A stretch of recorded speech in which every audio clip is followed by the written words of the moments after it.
Good morning and welcome to the Calaveras County Board of Supervisors meeting for Tuesday, February 20th, 2018. Madam Clerk. Closed session agenda, conference with legal counsel, anticipated litigation, initiation of litigation, one case pursuant to Government Code Section 54956.9 D4. Any public comments on this item? Not on this item.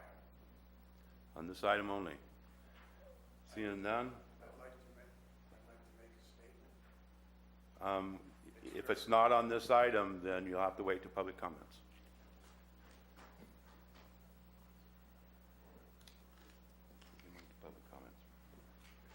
Okay, so we're going to go to closed session.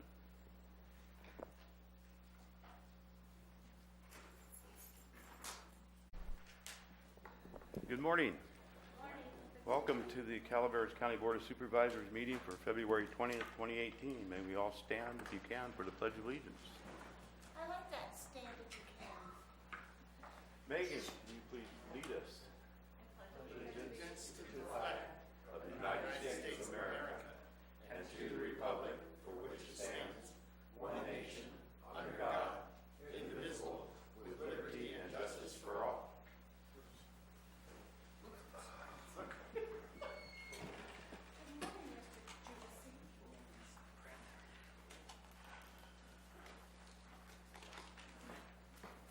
Moving on to announcements. Any member of the board have announcements? Okay. Report of closed session, conference with legal counsel, anticipated litigation, initiation of litigation, one case pursuant to Government Code Section 54956.9 D4. Board action, no reportable action taken. Announcements. Any announcements? Announcements, staff? Seeing none, move on to public comment period. Madam Clerk. Any item of interest to the public that is within the subject matter jurisdiction of the board and is not posted on the consent or regular agendas may be addressed during public comment period. California law prohibits the board from taking action on any matter which is not posted on the agenda unless it is determined to be an emergency by the Board of Supervisors. If public comment is completed before the 30-minute allotted time period, the board may immediately move to the next order of business. If public comment is not completed during the allotted time period, it is continued as the last item of business in order to provide an opportunity for the remainder of comments to be heard. All right, public comments. Please, no more than 5 standing in the back at one time. I think there's 5 in the room. Joan Wilson, District 1. Good morning, gentlemen. Winter's finally here, isn't it? It was sure cold last night. Nice and crisp. I remember C's Candy, little shop, right in the parking lot of one of the local grocery stores here or the local grocery store here in San Andreas. Used to be there. It's no longer there. It's awfully cold, and I've noticed an increase in homeless people as I drive to work in the morning. I don't know what our county is doing for homeless. There was a gentleman that was found behind that C's Candy stand. He died one cold night. It's a grave situation, and we've just had Kindness Week. What are we doing for these people that are down and out on their luck? Is there anything that we're doing? We certainly do need to do something. I plan on checking with the churches to see if they are opening their doors on these cold nights to give their fellow humans a place to sleep and stay warm and keep them from harm's way. I notice my time isn't running. I'm sorry.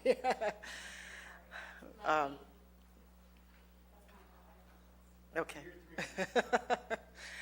Anyway, I hope that it is going to be an agenda item soon. You know, it may not make it through this winter, but hopefully during the summer we're going to start looking at what we're going to do, because I don't think the situation is going to get better on its own. And with cannabis being forced indoors, my fear is that some of those people may get very desperate and start breaking into maybe some shed that has a nice warm place with nice warm lights in it. That would not be a good thing. But I hope that our board is looking at what we can do. There are homeless in this county. At one time I was told there was no homeless in this county, but my eyes tell me different. And I've talked to them, and they need help. Thank you.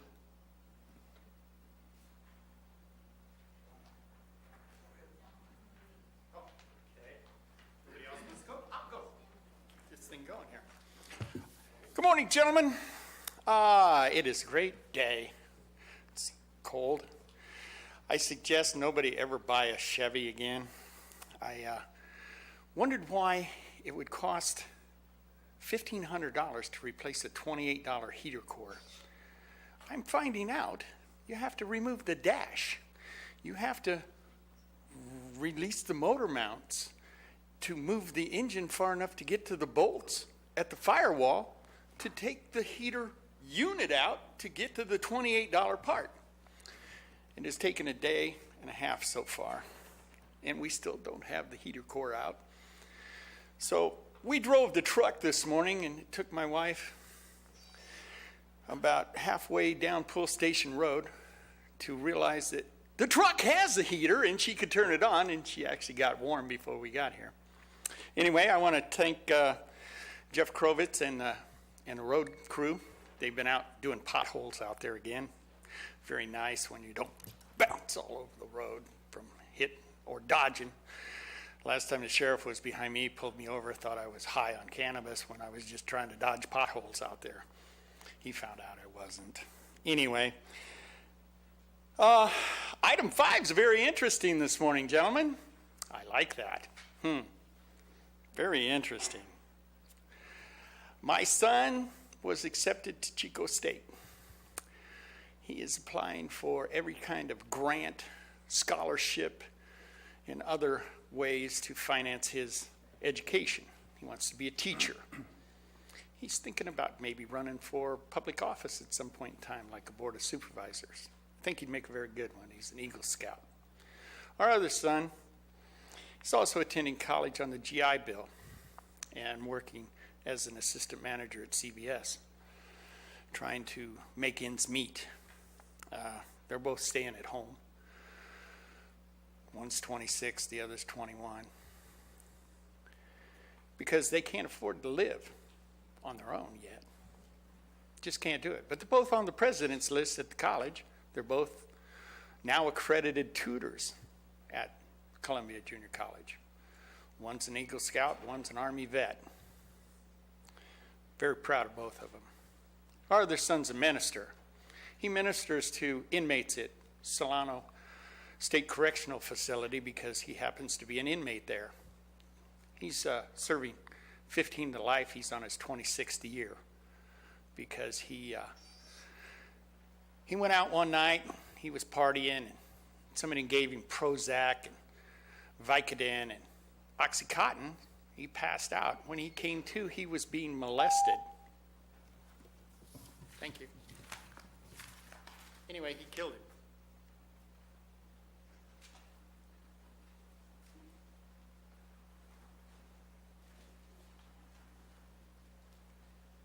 Good morning, George Fry. I've been thinking about this ever since we now have 3 members of the board that are being recalled.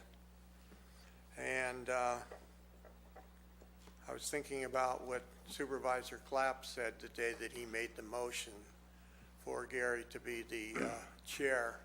And in his motion, he said that he couldn't support Jack. It wasn't these words exactly, but because Jack was involved in a recall, he didn't think it was appropriate for him to be the chair, even though he was already the vice chair. So I'm going to make a suggestion to you today that we have 2 other members of the board that are on recall status now, and they should step aside. And that Clyde said he's too busy with his campaign, so that only leaves one person, and that's Michael Oliveira. And he's shown time and time again in the past year what an outstanding chair he is. So I hope you take that to heart and make the change, because that's the most appropriate change to make. Secondly, I want to address the fact that there's openings on a lot of commissions. And the Area 12 Commission, there is 5 openings. I serve on that. Commission on Aging, there are 4 openings in District 3, 1 in District 1, and 1 in District 2. I serve on that commission as well. And there are 2 openings on IHSS Advisory Committee. And there's an opening in District 3. There's 3 consumer openings and 6 past or present consumers. I would like for you gentlemen to get out there and beat the bushes and find some really good candidates to put on those. I'm on all 3 of those organizations, and we need help. We need fresh ideas. And so I'm asking you to do that as part of your civic duty and as members of the Board of Supervisors. There's a lot of other ones as well. I mean, it just goes on ad nauseum. So anyway, that's about all I have to say today. Thank you very much for your time.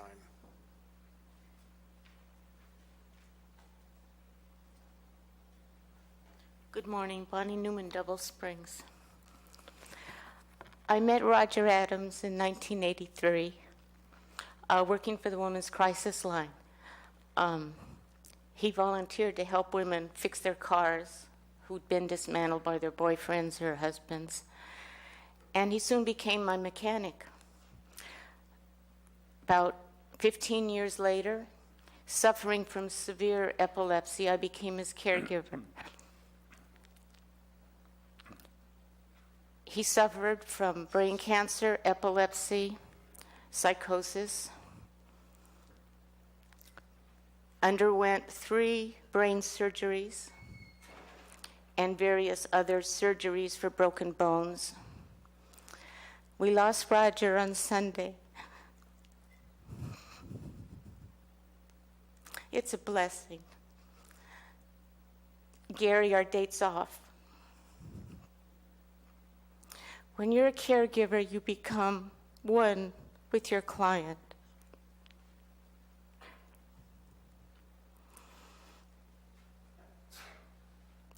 He was the most generous man I'd ever met. Very giving, great sense of humor, really smart, knew everything electronic and mechanical. To honor him today, I'd like to share 3 words I've looked up in the dictionary. The first one is commitment. Excuse me, I can't see. A commitment is a pledge, a promise, an obligation. It's a dedication to a cause, an action, or a person. The second term is loyalty. Faithfulness, fidelity, unwavering allegiance to a principle or a person. The next word is honor.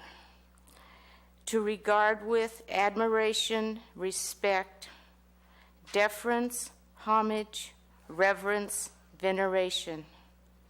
My last term is devotion, which is a profound dedication or earnest attachment and reverence to a cause, belief, ideal, or person. I would just like to say that I've been blessed to have cared for somebody. I will say that I have no patience. I learned patience to a point.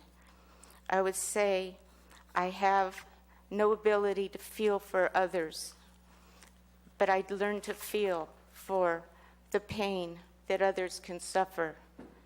Rest in peace, sweet Roger.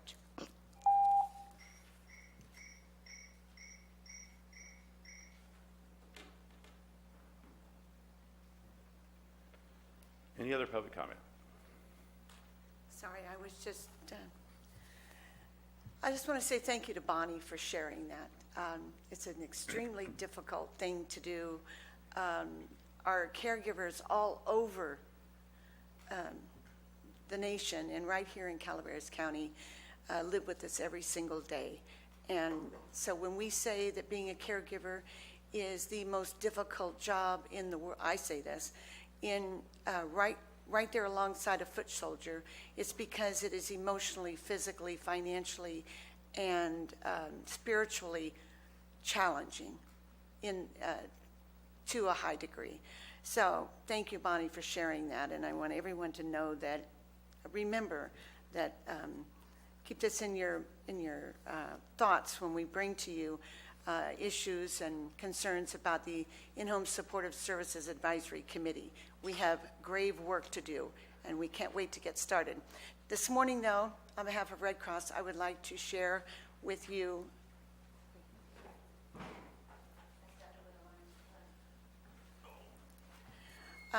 a wonderful opportunity for this Saturday at Town Hall here in San Andreas. It's the Keep Your Love Alive Emergency Preparedness Fair. We did a Safety with Santa event in Sonora in December, and it's a very interactive and fun event. I teach CPR and sheltering, but a lot of the CPR classes were attended by children, which was very fun and exciting. It's hands only. And one of the things I wanted to share with you is that we received calls from 6 different schools after that Sonora event. They were just elated. I don't know how to make that stop. I'm sorry, the cricket.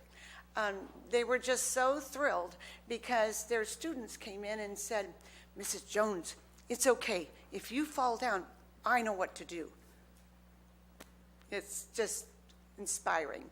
So anyway, we have the same thing going on this Saturday at Town Hall from 11 to 4. We're asking you to put some prep in your step. And a few little notes here. Do you know what to do if a natural disaster or other emergency affects your home? How ready are you? We'd like to invite you to come and enjoy some yummy desserts as you explore the various information stations. We'll have CAL FIRE, local fire departments, OES. Please, supervisors, come share in the fun. Bring your families, bring your friends. And, we're also going to share with what we do with our pets. So please come. We'll see you there. Thank you. Any other public comments? Former Supervisor Edson. Thank you. Good morning. Cliff Edson, San Andreas, business owner. As I was walking in, I found these outside, some glasses. So if anybody...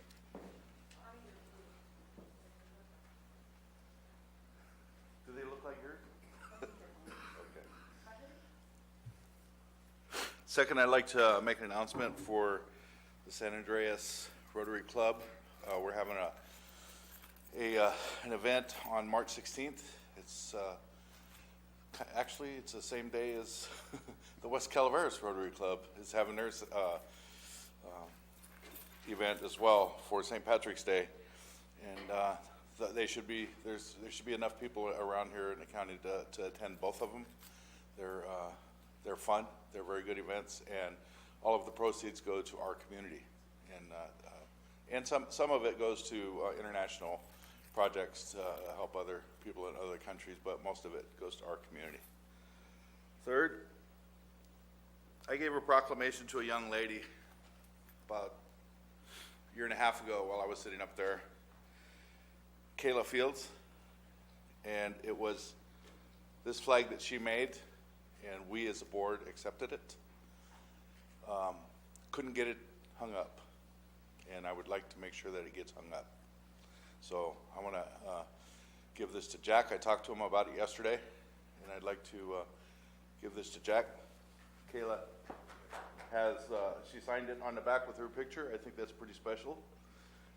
She's quite a young lady. This is all made out of horseshoes. She welds it and she paints it. I know Gary has been over there to get some of these from her, and so thank you. I'd like to thank Kayla for doing this service to our county, and also the work that she does, volunteer work actually to the veterans, and she's always honoring our veterans. So there you are. Thank you. Any other public comments? Seeing none, we'll close public comments and move on. Madam Clerk. There are no consent agenda items on the agenda today, so we'll move on to regular agenda. Item number 2, Environmental Management Agency. Approve the environmental health and on-site wastewater fee adjustment study and adopt a resolution authorizing a fee adjustment for environmental health and wastewater departments, rescinding and replacing Resolution 08-202. Good morning, Mr. Chairman, members of the board. My name is Brad Banner. I'm the administrator of the Environmental Management Agency. And I'd like to respectfully request that you approve the fee analysis that we performed for the environmental health and on-site wastewater departments, and consider adoption of a resolution that updates our fees. To begin with, I noticed on the thing on the computer that the right margin was cut off on a number of the tables, and I brought a clean copy of the staff report and also a fiscal analysis for you, and we brought copies for the people here in attendance. Before I start, I'd like to introduce some staff that have come to that were a part of developing this analysis, and they're here to as technical support and answer questions that maybe that I can't answer. We have our environmental manager, Lisa Medina. She's the manager for the environmental health and on-site departments. And we've got Erica Uriarki and Paul Feriani and Matt Poole. And these are our senior environmental health staff. Left behind at the office, we have 2 trainees, Stephanie Hessler and Michael Vasquez, 2 permit techs, Tracy McGuire and Rosalie Callahan, and our administrative assistant. So together, this is the staff for environmental health and on-site. And it's been a while since the fees have been touched here. It's been 10 years, and a number of things have happened during this interim period. And so the fees are kind of overdue for a analysis and update. I'd kind of like to just walk you through a little bit of the staff report if I could, and just briefly touch on a few things. If you look at the staff report attachment one, this outlines the methodology that we used in doing the fee analysis. Our staff complete daily time reporting records. They do timesheets every day. We have this data management system, and that's a part of it, does billing, and staff do the timesheets. And so we selected a year's worth of time the last fiscal year, and we also used the last fiscal year delving into this data management system for the number of services performed, for the number of inventoried facilities, such as restaurants, swim pools, et cetera, we used the current number.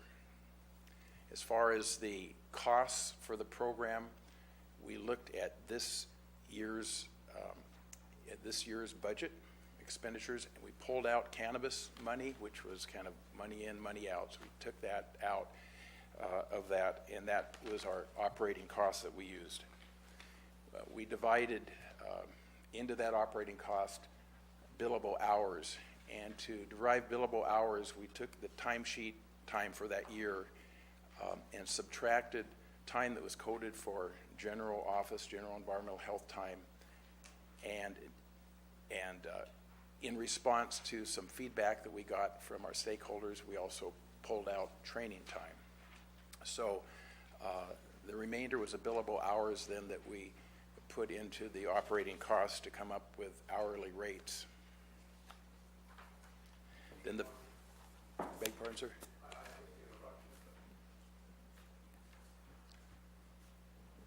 Your billable rate, how does that compare with the surrounding counties? It's a little bit higher. What I did in comparison, it turns out just about everybody is behind in updating fees. It's because, you know, when the recession hit, nobody wanted to touch fees, and so it turns out there's a number of other jurisdictions updating fees right about the same time. So I picked the most recent ones, the most recent jurisdictions that have done that around us, and that's in the last attachment on the report. You can compare the hourly rates. For us, we're a little bit higher. I worked kind of closely with Amador County, and Amador County's hourly rate was $120. Until I pulled out the training time from the hourly rate, ours was $117. So ours were just under theirs. But when the training time was pulled out, that raised it to $140. It also meant that we were charging less time to the facility. So it kind of balanced out, but it made it a little more fair. When we pulled that out, when we had our stakeholder meetings, Robin's Nest had expressed concern about his fees in comparison to the restaurant fees. When we had the stakeholder meeting for restaurants and food facilities, we'd send out letters to everyone. No one showed up. So, but we knew that issue was out there. So Lisa and I, we went to Robin's Nest and sat down in the morning with the owner and just kind of went over this, went back, and because it's all traceable back to our timesheets, I could look and see, well, here was this training time. This because we have trainees, and this training time wasn't really equitably distributed to everybody. It was just where the trainees happened to go. So by pulling that out, increased the hourly rate, but kind of made it a little more equitable as far as how the remaining time was distributed. Okay, thank you. Yeah. So anyway, so the fees, there was two ways that came up fees. We had the timesheet. When we had the timesheet data and used that, we took the total annual staff time times the hourly rate divided by the number of activities or permits and got the fee. But that didn't work in a lot of cases. There were things that we charged fees for that we never even did in that fiscal year. Or there are things that we just did one and the numbers were really screwy. So we had a second system for looking at fees, and that is we did a time task analysis where we looked at each task and estimated the average amount of time it would take to do that service, multiplied that by the hourly rate, and we have those fees. So it's there's a table, there's an attachment that we'll go to that combines this, and you can see there's one column. When it's completed, that's the time data column. There's a time task column, so you'll see where the numbers came from on the fees.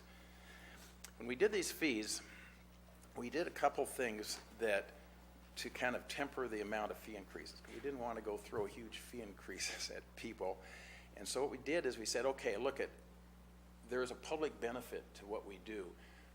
For instance, if we inspect a restaurant, yeah, we are providing a service to that facility operator, to that facility, but we're also protecting the general public that eats at that restaurant. And that's pretty much true across the board when you're a public health department. So what we did is said, let's shoot as a target 80% cost recovery, 20% for the general public benefit, 80% for cost recovery.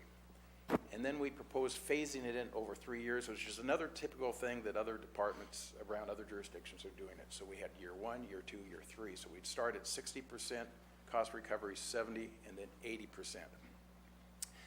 And then we looked, and we didn't want anybody to get super overloaded with a fee, so we did a cap. So even with that 60, 70, 80, no fee would be increased more than 25% in year 1, 50% in year 2, and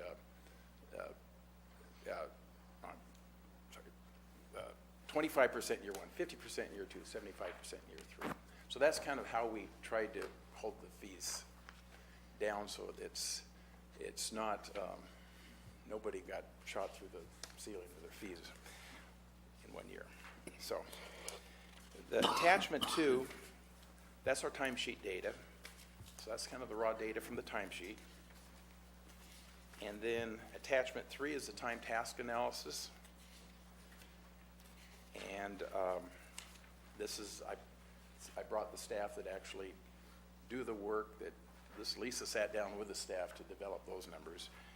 And then you can see the combined table is kind of confusing. It's tiny, hard to read, but I tried to put in enough detail on this with some color coding so you could kind of see where the fees were frozen, where the fees were capped at the 25%, and where they went up with the 25, 50, and 75%. So that's kind of an eyeful there, I know.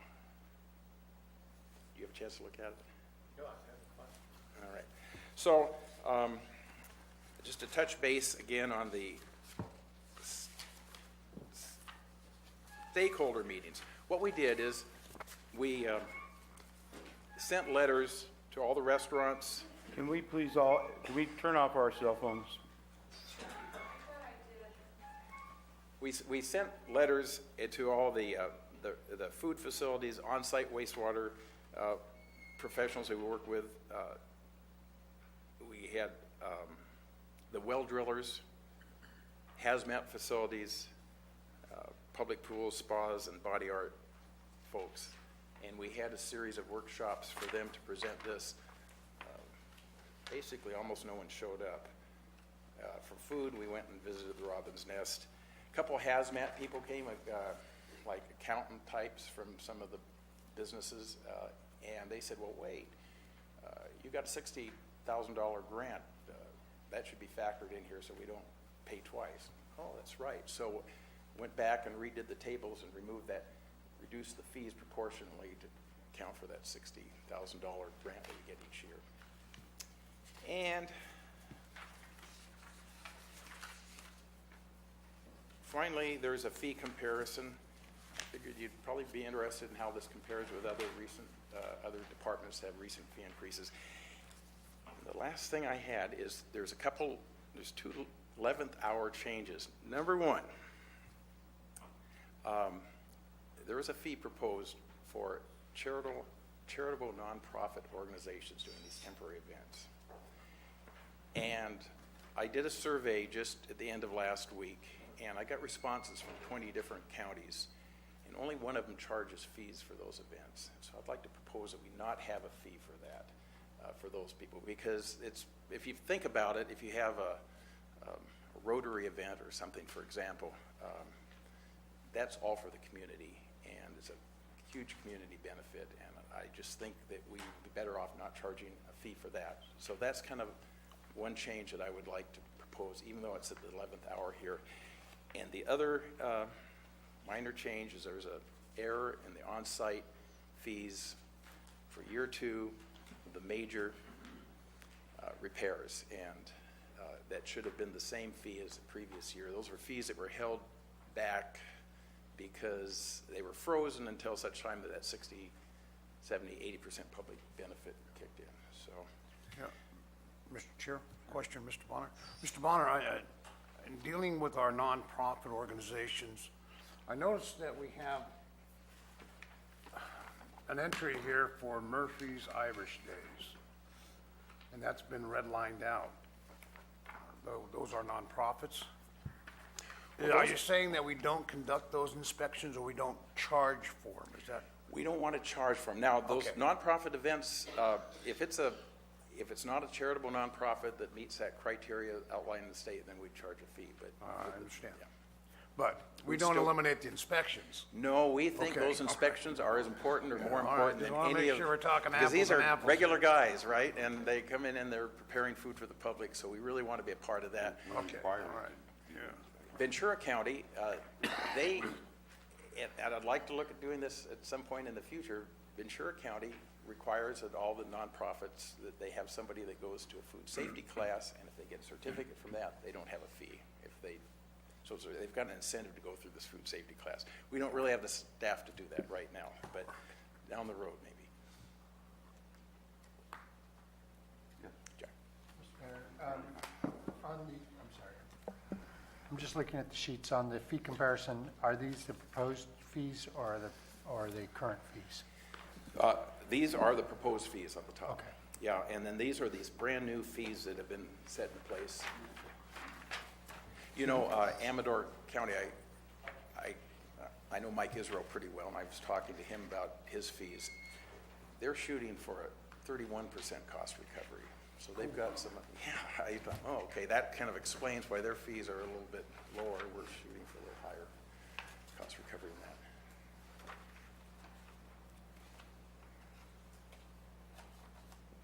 Supervisor Mills.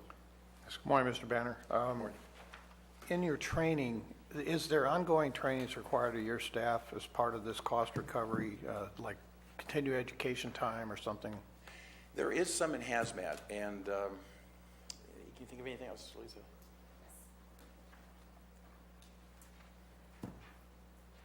Good morning, honorable members of the board and staff. So regarding the training time, a significant amount of training is spent training our training staff and also our continuing education hours for our current REH staff. We are dedicated to completing 24 hours every 2 years in order to keep our registered environmental health specialist registration. In addition to that, we also have some staff members as part of that CUPA program, which is the Certified Unified Program Agency, that are required to take an additional 24 hours for the CEUs, which is the continuing education units. The significant amount of time that is spent in our training staff, which includes Stephanie Hessler, environmental health specialist, soon to be taking her registered environmental health exam here in March, so we want to make sure that we support her on that. And also Mike Vasquez, a significant amount of time is spent training them in order to get them prepared to take the exam. So they are required to spend a minimum of 20 hours each month alongside a registered environmental health specialist, such as myself, Erica, Matt, and or Paul, in order to fulfill that requirement. And currently, that training program is approved by the State Department. Thank you. So you're capturing those training costs in your numbers here? In the overhead, yes. That's what I was looking at. Okay. On the overhead costs then, the A87 costs, those are backed out, or are they included? We don't have A87 costs that are, we don't have them in our budget because it's county budget, so we didn't put those costs in. You didn't put them in, okay. And there's grants that are going away. And are there, what kind of grant funding opportunities are going to be in the next 3 years that we're going to realize or that we're going to lose? We've, there was a one-time grant for the local primacy agency for public water systems, and that was a one-time, and we've been using that to cover staff time in the past. It's used up. We had a Coupa trust fund. We've used half of that to make our budget this year whole that we presented. Lisa has gotten a grant, a grant where people have come in and done some training for us at cost. There's not a lot of new grants out there that we're aware of. And you're right, that they seem to be shrinking rather than expanding. Anything you want to add on that? Currently, because due to our grant funding and the allocation of it, we're seeking additional grant funding through the regional water quality control boards, and I'm actively seeking grants through them.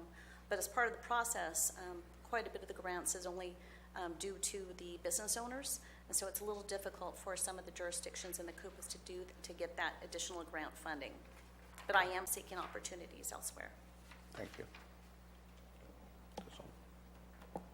Supervisor Garamendi. I have just one last question. You mentioned this before, Amador County going through these tables considerably less in several categories. You said they're aiming for a 30% cost recovery? That's and what how are they subsidizing the rest of their operation? I think they've got some realignment money. Okay. I think they're using that.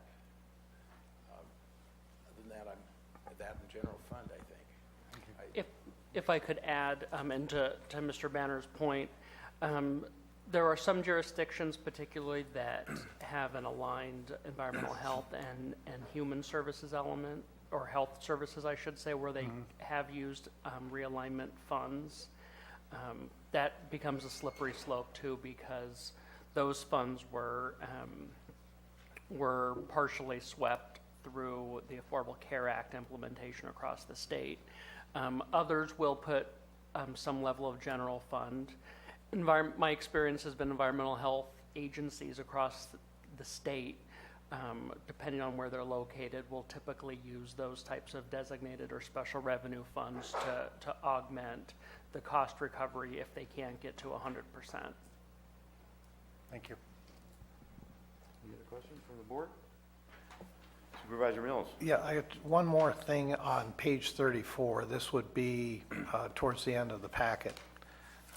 In the resolutions, therefore be it resolved, the second to the last one, it says the penalty for commencing work prior to approval of a required permit shall be 100% or the original fee for the service or permit. Would it be better to state 100% of the original fee instead of or? Yes. So I'd ask for that correction in the resolution so that everybody understands what that cost recovery would be. Yeah, and that's been in our current fee schedule too, so that's not a change. Yeah, I'm just wanting to change the word of to or to of in that statement. Any other board comments, questions? If not, we'll open it up for public comments. Any public comments?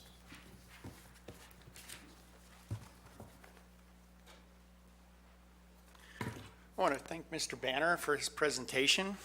Board, I have a serious question. I understand in his presentation he said there's no allocation for cannabis in his proposals.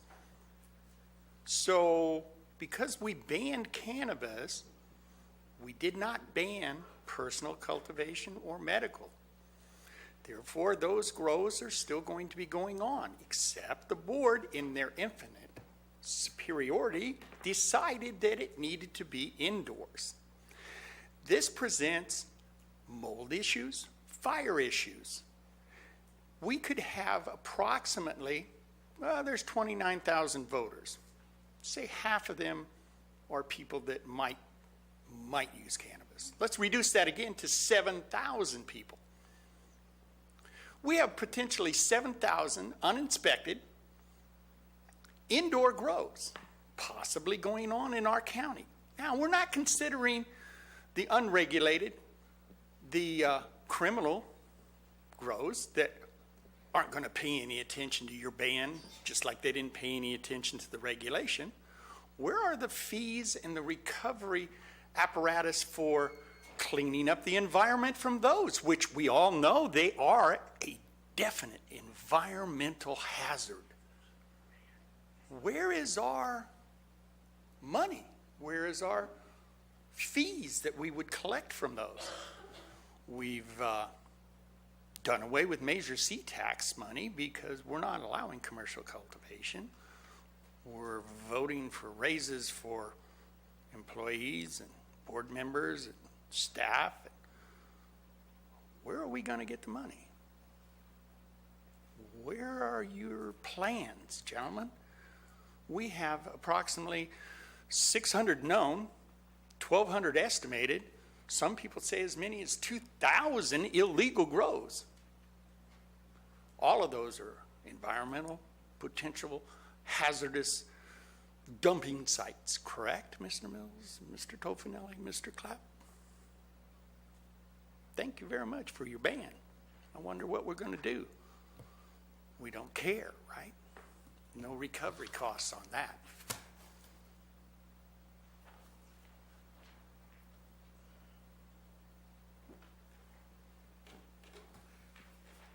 Cliff Edson, happened to be an owner of a restaurant in San Andreas, so this would affect me and my business.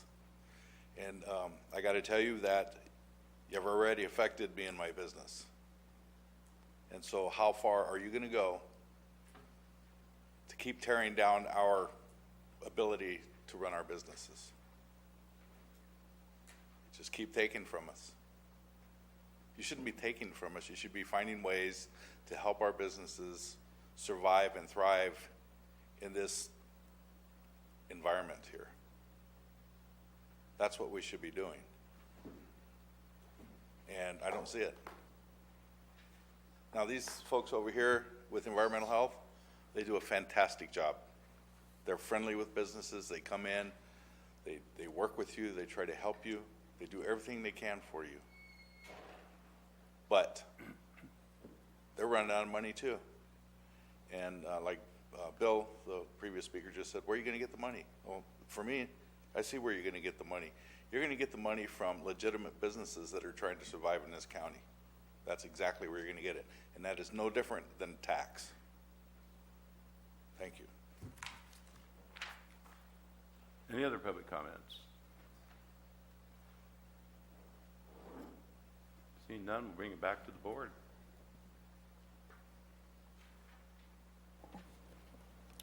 Supervisor Mills. Yeah, I think that environmental health can explain that you have thresholds when it comes to hazardous materials or waste generated on a particular location, and those are set within the fee schedules that you already have in place that we're looking at today. So in terms of cost recovery, no matter what the activity, I can't pin it down to just cannabis. It's going to be any activity on a site.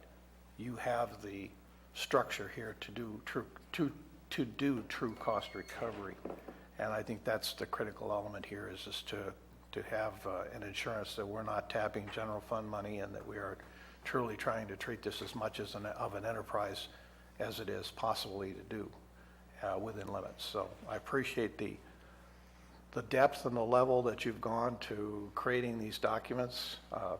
I will tell you that it was a very enjoyable read for me, and it was well thought. So I have no issues with any of the details that you've presented here. And thank you for your effort. Supervisor Oliveira. Thank you, Mr. Chair. I agree with Supervisor Mills on the quality of information that this report has and bringing to front the problems we have.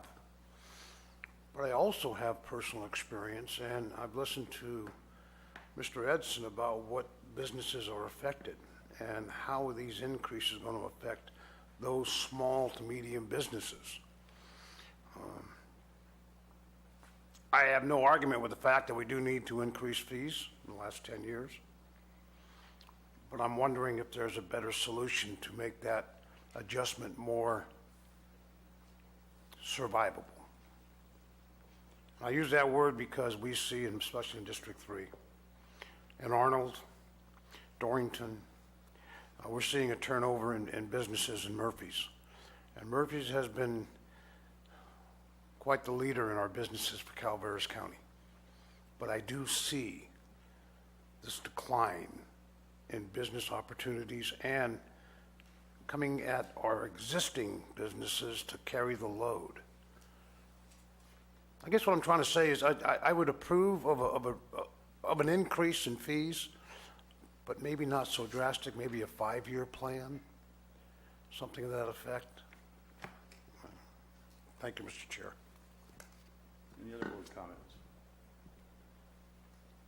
Seeing none, I'm open for a motion. I would move to approve the item with that one modification to the whereas of changing the word or onto of. I think there is another modification that has to do with nonprofits. Oh, plus, yes, thank you, plus the nonprofit modification. And you had one more, Mr. Banner. For the on-site, Yeah, I wrote it down here, I just didn't have it clearly stated. it's for the on-site department. It is for the major repairs. It is holding the year 2 fee the same as year 1. Correct. And the whole year 2 fees, the same as year 1 on on-site. That would be the motion. Do I have a second? I would second that. So I have a motion and I have a second. Any other comments? Not. Call for a vote. All in favor? Aye. Aye. Opposed? No.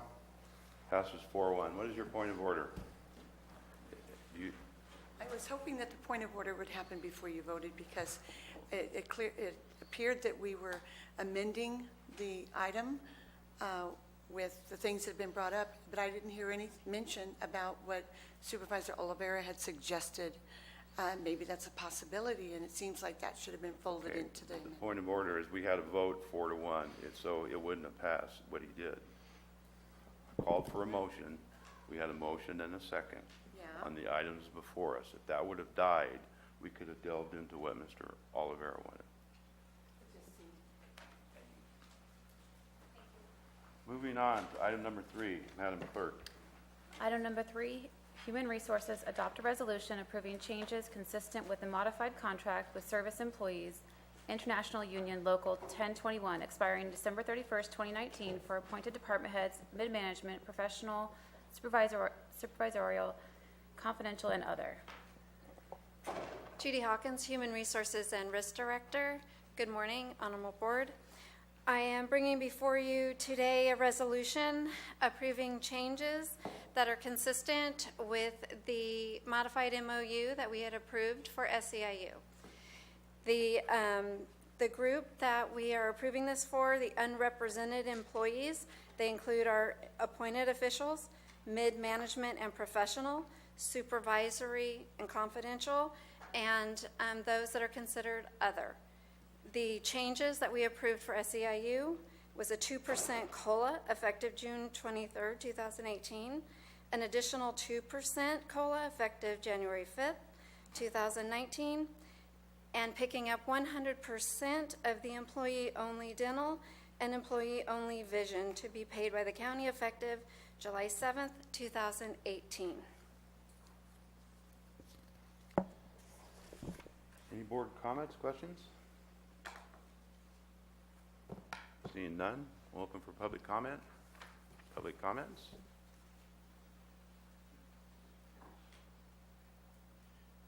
Good morning. Al Sagala, Taxpayers Association. It seems to be in the taxpayer and the public's interest that each of the salaries be reviewed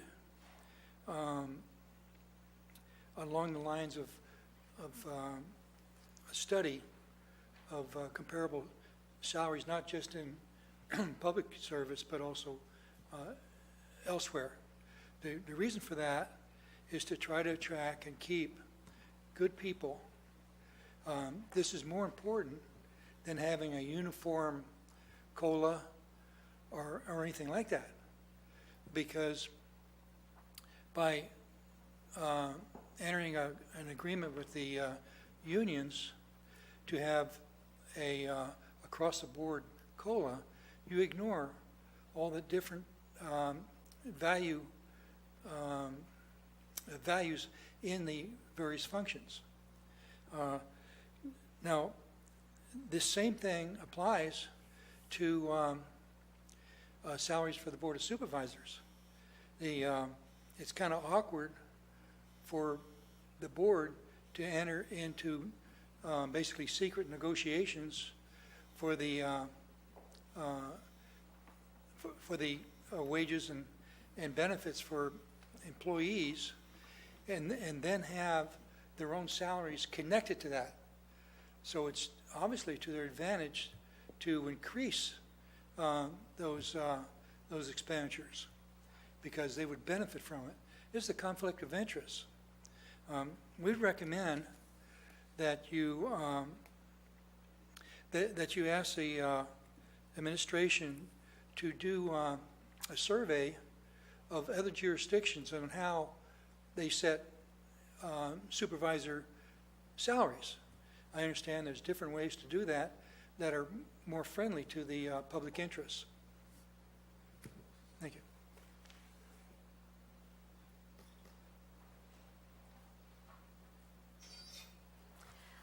I was here when you decided to approve the changes.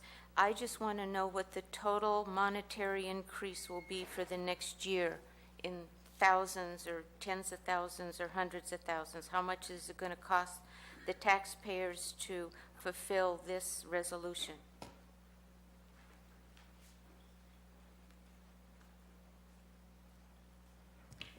Okay, to address Al's comments, we are looking into and doing salary surveys for the groups that we are suggesting the increases for.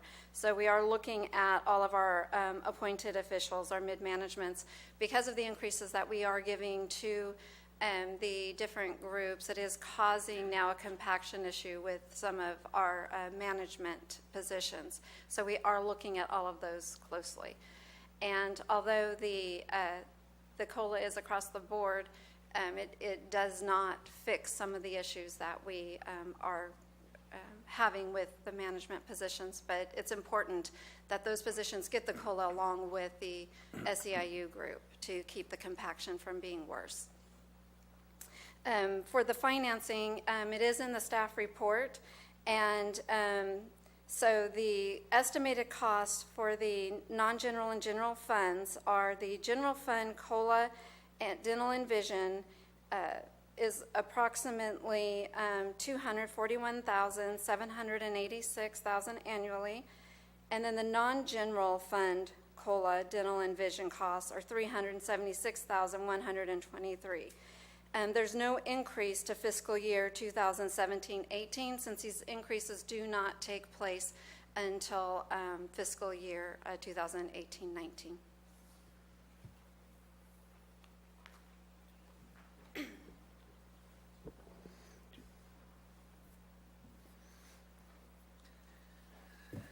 Gentlemen, I think the numbers should be much higher than she just reported. I think they could be much higher than they were just reported, to bring them into more suitable lines with other counties, other areas, other jurisdictions. But we've managed to throw away $12.5 million in tax money that could cover a lot of that stuff. I think there was, what, $1 million there, maybe under? But that's another issue, isn't it? I believe there's a definite conflict of interest with a group of people voting, one, to elect themselves as, I wish I could vote for a raise for myself. I can't even stay in business. Be nice to be able to say, hey, I think I need 100% dental and vision. Health would be a great one, especially at 67 years old, only having Medicare. But that's my fault. I lost my rear end when the crash hit. All my medical, all my stuff went right out the window. My retirement was given to the insurance companies to keep myself alive, but I am alive. Anyway, it's very nice. I hope there's some compensation for other people besides just yourselves in these packages.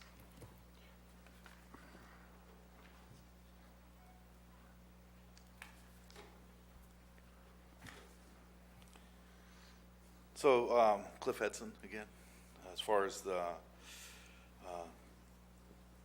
county employees receiving their raises, it's a no-brainer. They absolutely deserve it. They've been through a lot, especially in the past. Since the fire, they've unbelievable amount of service that they gave to our county. So, and you know, Bill brought up a good point. Are you guys going to give me a raise in my business? Or because you're taking away business from me. So are you going to compensate my business? Or are you just going to keep taking? Because that's how we pay those raises, by supporting our local businesses. And by, or are you going to go ahead and just tax everybody? Because the money's got to come from somewhere, so you might as well just throw a tax in there too, just to make it really good, right? I just happen to believe it should be different. We should earn our way. We should earn our way and not destroy our ways of earning. And it seems like that's kind of the track that we're on right now. I don't agree with it or approve of it. I don't know if you've taken a little ride downtowns where you live lately, but there's a lot of empty storefronts that weren't here a year ago. And they are leaving. They aren't replacing. Along with young families, they're leaving. They're not replacing. They're not coming back. School system's starting to crash. And I'm curious on how you guys, long-term, are going to be able to keep up with what you're delivering. Now, there's ways of doing this. I mean, the people of this county that work in this county deserve it. They've been through tragedy here, year after year. And I believe that's the way we should do it. But we're not going to be able to sustain what you're putting out here. Consider that. And attacking the small businesses, all you're doing is inviting more of the corporate structure into the county because they're the only ones that can afford it. Any other public comments? Is this on item 3? Yes. Okay, you have, all right, thank you. And I do want to make it clear that what we are discussing now is just for appointed mid-manager, supervisory, and other. This is not elected or board members. Any other public comments? If not, I'll bring it back to the board. Mr. Chair, question. Ms. Hawkins, Yes. that last statement you made, that is appointed positions and elected positions other than the board? No, this is not elected. Not elected. Not Non-elected, elected. but appointed. Or this is, so appointed positions are different from elected. So Okay, appointed. could you give us examples of those positions? Yes, and so the Director of Planning is appointed. The Environmental Health Agency Manager, that's appointed. So Director, HHSA Director, those are appointed positions. And so elected would be the assessor, the auditor. So those are the difference between those. Okay, I just want to make clear for the folks out there in TV land. Yes. All right, thank you. All right. Any other board questions, comments? If not, I'm open for a motion. So moved. I have a motion by Supervisor Mills, by Supervisor Clapp. I saw you reaching. Sorry. We getting a jerk reaction going on now. I will second the motion. Second by Supervisor Mills. Call for a vote. All in favor? Aye. Opposed? No. Passes 4-1. Moving on to item number 4. Madam Clerk. Item number 4, Human Resources, introduction and waiver of the reading requirement for an ordinance approving changes consistent with the modified contract with Service Employees International Union, Local 1021 for elected officials. Authorize the publication of a summary of the ordinance. Ms. Hawkins. Okay, now this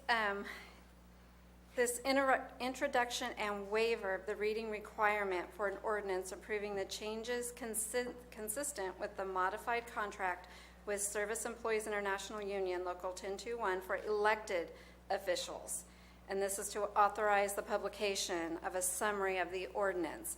So this is authorizing the COLA and benefits for the elected officials, which is the assessor, the auditor controller, the clerk recorder, coroner, district attorney, sheriff, and the treasurer tax collector. And then it is also for the 2% COLA effective June 23rd, 2018, and the additional 2% COLA effective January 5th, 2019, and then the 100% of employee dental and employee vision to be paid by the county effective July 7th. And these changes are approximately $43,000 for salaries and $3,000 for dental vision benefit changes. And this takes effect in fiscal year 2018-19. Supervisor Mills. And likewise, we'll be doing some type of a survey for the elected Yes. positions here in the future. We are doing that the same time that we are looking at all of our management and unrepresented employees. We do understand our electeds are some of the lowest paid in the state. Thank you, Ms. Hawkins.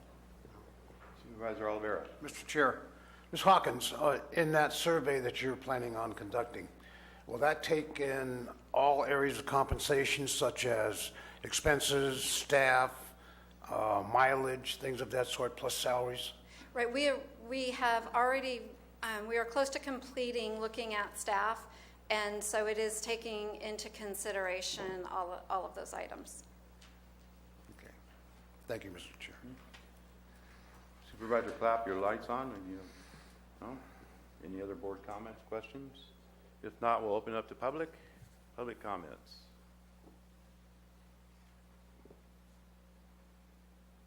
Seeing none, we'll bring it back to the board. Mr. Chair, I have a comment. Yes. Mr. Chair, I'm very uncomfortable with the fact that here we are facing a deficit in this county, that we don't know if we're going to be able to survive in the next 2 to 3 years. This is nothing new from my position. I'm very much concerned about how we're going to afford to survive. I would not be in favor of any wages at this time for the Board of Supervisors until we find an answer. This is not for the Board of Supervisors. Then I go with all the electeds. Any other board comments? If not, I'll entertain a motion. I'll move the item. I have a motion by Supervisor Clapp. Supervisor Oliveira, your light is on. I'll second. Second by Mills. Call for a vote. All in favor? Aye. Opposed? No. Passes 4-1. We will take a 10-minute break and return at 10:25.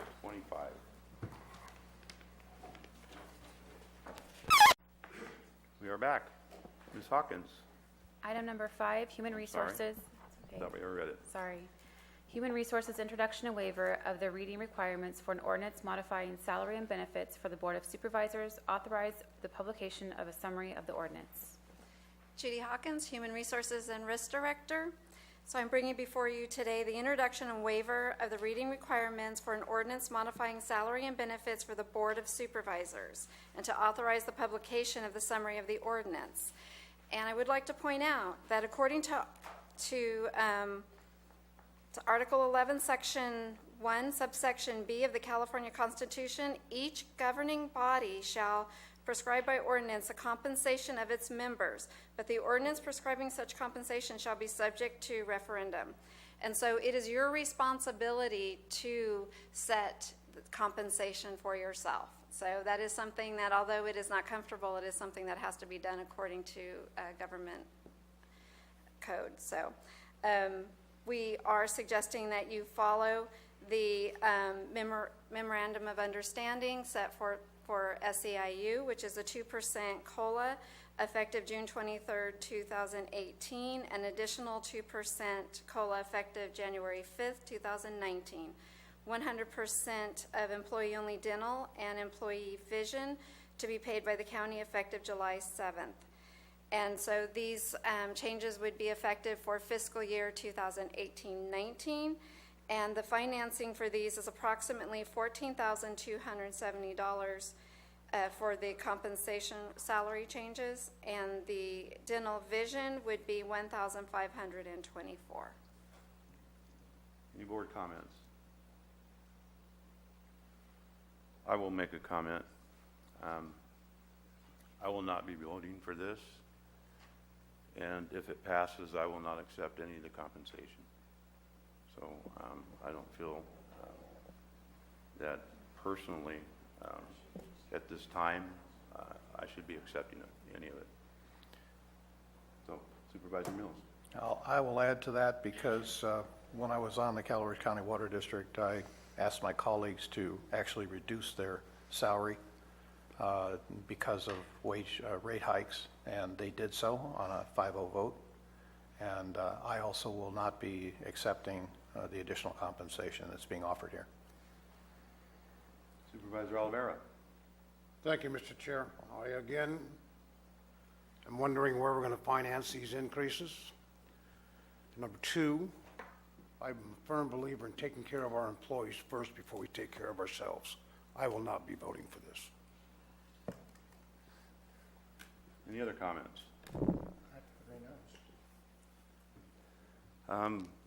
If not, we'll open it to public comment. Ladies first. Thank you, sir. Thank you, gentlemen. Several years ago, the Board of Supervisors and County Administrative Office all volunteered to take a 10% cut in wages to help us over a time when we were shortfall. I've been adding up the costs so far, and we're looking at almost $700,000 in these three categories. And I didn't hear what the regular employees, the increase to the taxpayers for the regular county employees would be. So that would be added on to that.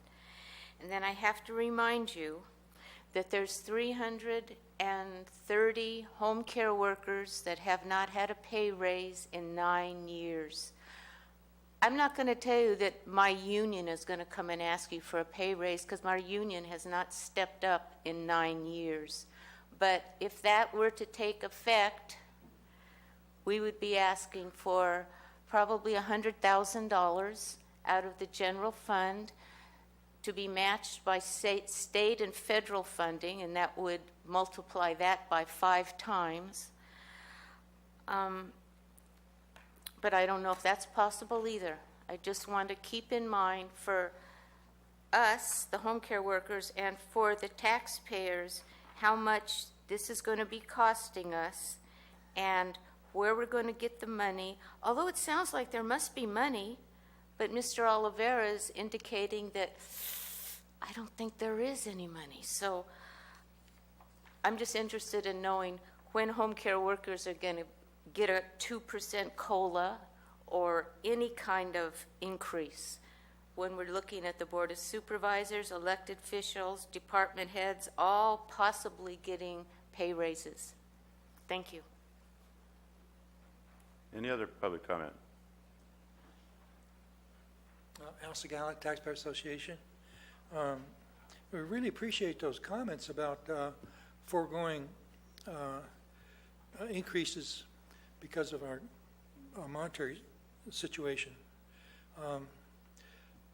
I understand Mrs. Hawkins' statement about the law, that you are responsible for the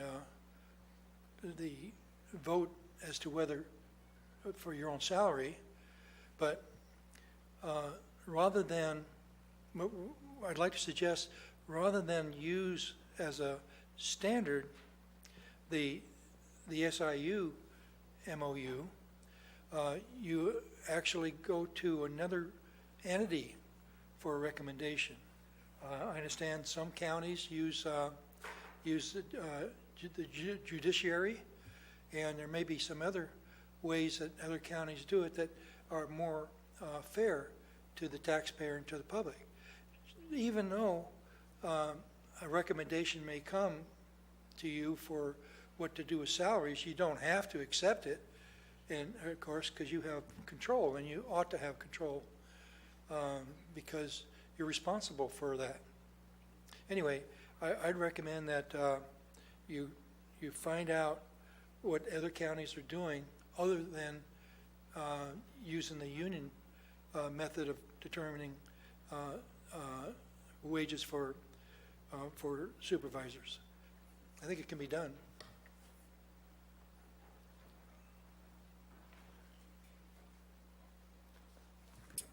Cliff Edson, San Andreas. It was about 3 years ago, a supervisor sat on his board, Steve Kearney, suggested that you go with a judicial system to give raises, because he felt it was a conflict of interest for us to give our own raises, which I think is kind of weird anyhow. because I don't think anywhere else in this county right now people are really having an option to do that. So I like the idea of taking it off the hands of the supervisors of that responsibility and comparing it with another entity. You wouldn't feel so bad then. You know, right now you're feeling bad because we're broke. Otherwise, you wouldn't feel that bad if we were thriving and earning our way through life and, you know, bringing money into the county. That would be a different situation, but we're not in that situation, are we? And this is actually one of those rare times I got that I'm gonna agree with Bonnie. You know, I've met a lot of these healthcare workers, these in-home care workers, and these people put in a lot of time with our seniors and people that need assistance, and they take the burden off of off of a lot of what we would have to do anyhow. They make it, I think, a more inexpensive route because they are preventing a lot of emergency calls and things like that because they're taking care of people on a daily basis. And as far as giving them a raise, I know that, like Bonnie says, 9 years. Really, this whole county has been suffering for quite a few years because of the lack of economy and lack of industry. And so I think then those folks need to be compensated. I know that there's some kind of a comparison between counties on that, but if your loved one was being cared for by one of those folks, it may make you think differently about it. Thank you.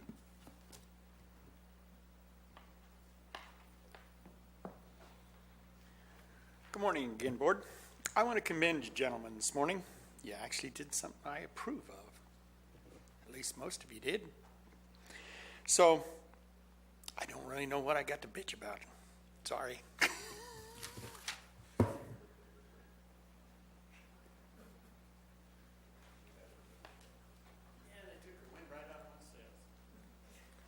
Good morning again. Excuse me, George Fry. No disrespect to Supervisor Toffanelli, but he got a $15,000 a year raise on January 9th of this year. So I understand why he's not in favor of it. Michael, Supervisor Oliveira, you're always there. You always do the right thing by the constituents of this county. I was going to ask that for the findings for the waiver for today, but it appears as that there are 3 votes not to accept an increase. So if there aren't, I'd like to see the waiver, and I'd like to see the findings that have to go with the waiver. Thank you.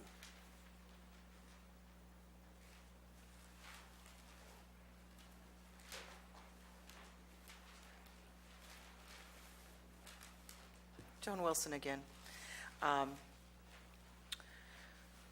It warms my heart to think that that you would turn down a raise, especially after you just got one. I have been a caregiver. I think if you're going to do a 2% raise and 100% vision and dental, I would like to see that go to those caregivers that are taking care of our seniors and our people that cannot care for themselves. I don't know if we can afford that, unfortunately. They deserve it. They don't earn a lot of money. They have not gotten a raise. Raises at my other job, of course, my one job, my business, has been taken away. by this board. Thank you very much. My other job is basically a minimum wage job, and I don't get raises. I have gotten a couple of raises, one for, because I've learned new things, and one just so that I could stay up with the new minimum wage. But that's the way it is in this county. I'm not the only one. It really would make me upset to see some gentlemen that are doing quite well vote themselves a raise. I think that is an item that should be done by maybe the public, who really are your bosses. Anyway, that's about it. Thank you.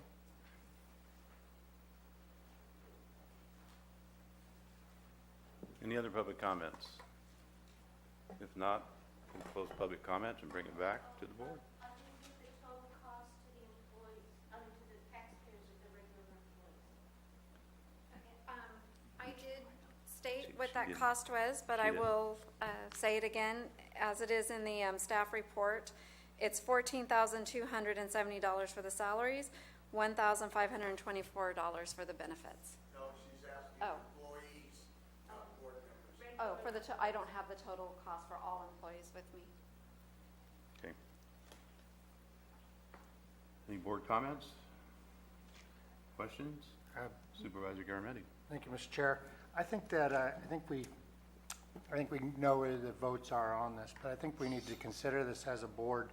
How are we going to, we have to find ways to encourage lots of people to participate in our democracy, including running for office like Board of Supervisors. It may not apply to this current board, but I've had lots of people who are professionals say they don't want to take on a job that takes 24 hours a day, 7 days a week, you're on call. There's no mileage reimbursement as you move through your county. Why would they go take a pay cut to go work, to run for office? So I think we need to take that into consideration. And I think we also have a very good point about the conflict, as Supervisor Kearney brought up a couple years ago, about the conflict of interest, and I agree. And I think we all felt that when we were negotiating. This is a little awkward. So I would make a proposal that we send this to a separate body to sort of give us their evaluation of how we ought to be compensated. I believe at one point, Gary, you may have been on that civil grand jury when they took this on years ago, I would imagine. Yeah. You can't be the first group that's gone through this by any means. No, we're not. So maybe there's It happens just about every year. so maybe there's a better route, and we can sort of get off this roller coaster. Or we'll eventually end up in a situation like some of our neighboring counties where they're making big increases to catch up. And that's even more awkward than 2% when you have a 15, 20%. So if maybe we take this opportunity to reset the question and find a better way to do it going forward. Since it's right in front of us right now, we could probably do that, I would guess. Why don't we bring it back? Why don't we go forward here and we give time to give us some presentations on what's available for us to do, so we can go down that route? I mean, okay, but I'm concerned that, as you pointed out, we've been doing this every year. But if we have some options in front of us to choose. Okay, that's fine. Make sense? Okay. So as for this item, Supervisor Mr. Chair, Albert, I'm just sorry. a point of clarification. In the board packet under financing, we talk about a figure of $14,270. Is that per supervisor, or is that for the whole board? That's for the whole board. That's what I figured, okay. Because when you're looking at, when I broke down, so an hourly rate right now for a board member is $27.07. And so the first 2% increase would take it to $27.61. And the second 2% increase would take it to $28.16. That's $58,572 annually.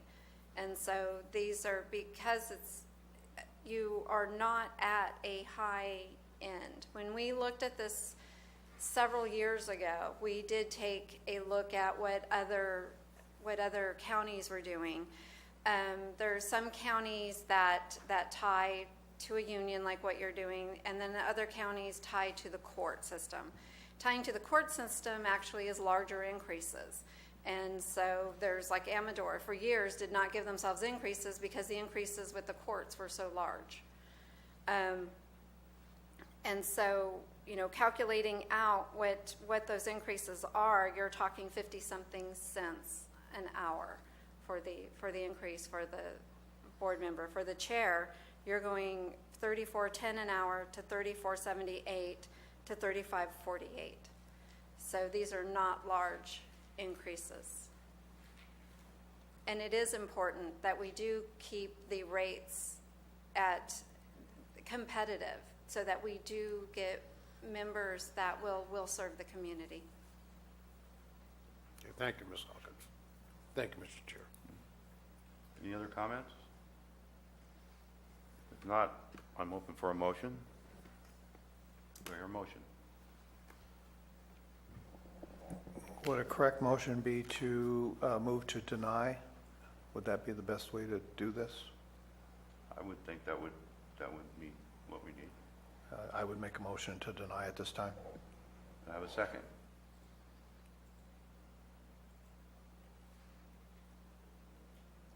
No second. Dies for a lack of a second. Do I hear any other motion? I have a motion, Mr. Chair. I move that we seek alternative ways to determine compensation for the Board of Supervisors as discussed previously, looking at other counties, how they do theirs, looking at other systems, and keeping that in mind to remove the stigmatism of a conflict of interest and find a method that will be acceptable. I would second that. We have a motion by Supervisor Oliveira, a second by Supervisor Clapp. I question whether that's going to, if that motion is going to involve what's in front of us as far as the action item that's here. Would you perhaps change your motion a little bit to include some type of denial on the action item in front of us? I think I would refer to County Council on this. If there's no second for the original motion, then this item would actually die for want of a second. Is that correct? Well, that motion would die for lack of a second, but until we close the item and move forward, the chair has the ability to ask for any variation of another motion. So basically, we can entertain the second motion without acting on the first motion. Is that correct? Well, the first motion died for lack of a second, so then he would solicit a new motion, which could be part, I mean, they could include, when you make your new motion, it could include some of the similar or same language as the prior motion that failed to get a second, and have additional information in it to make it a different and distinct motion. Mr. Chair, I would modify my motion to include some of the elements included in the agendized item that we're discussing now. Would that suffice?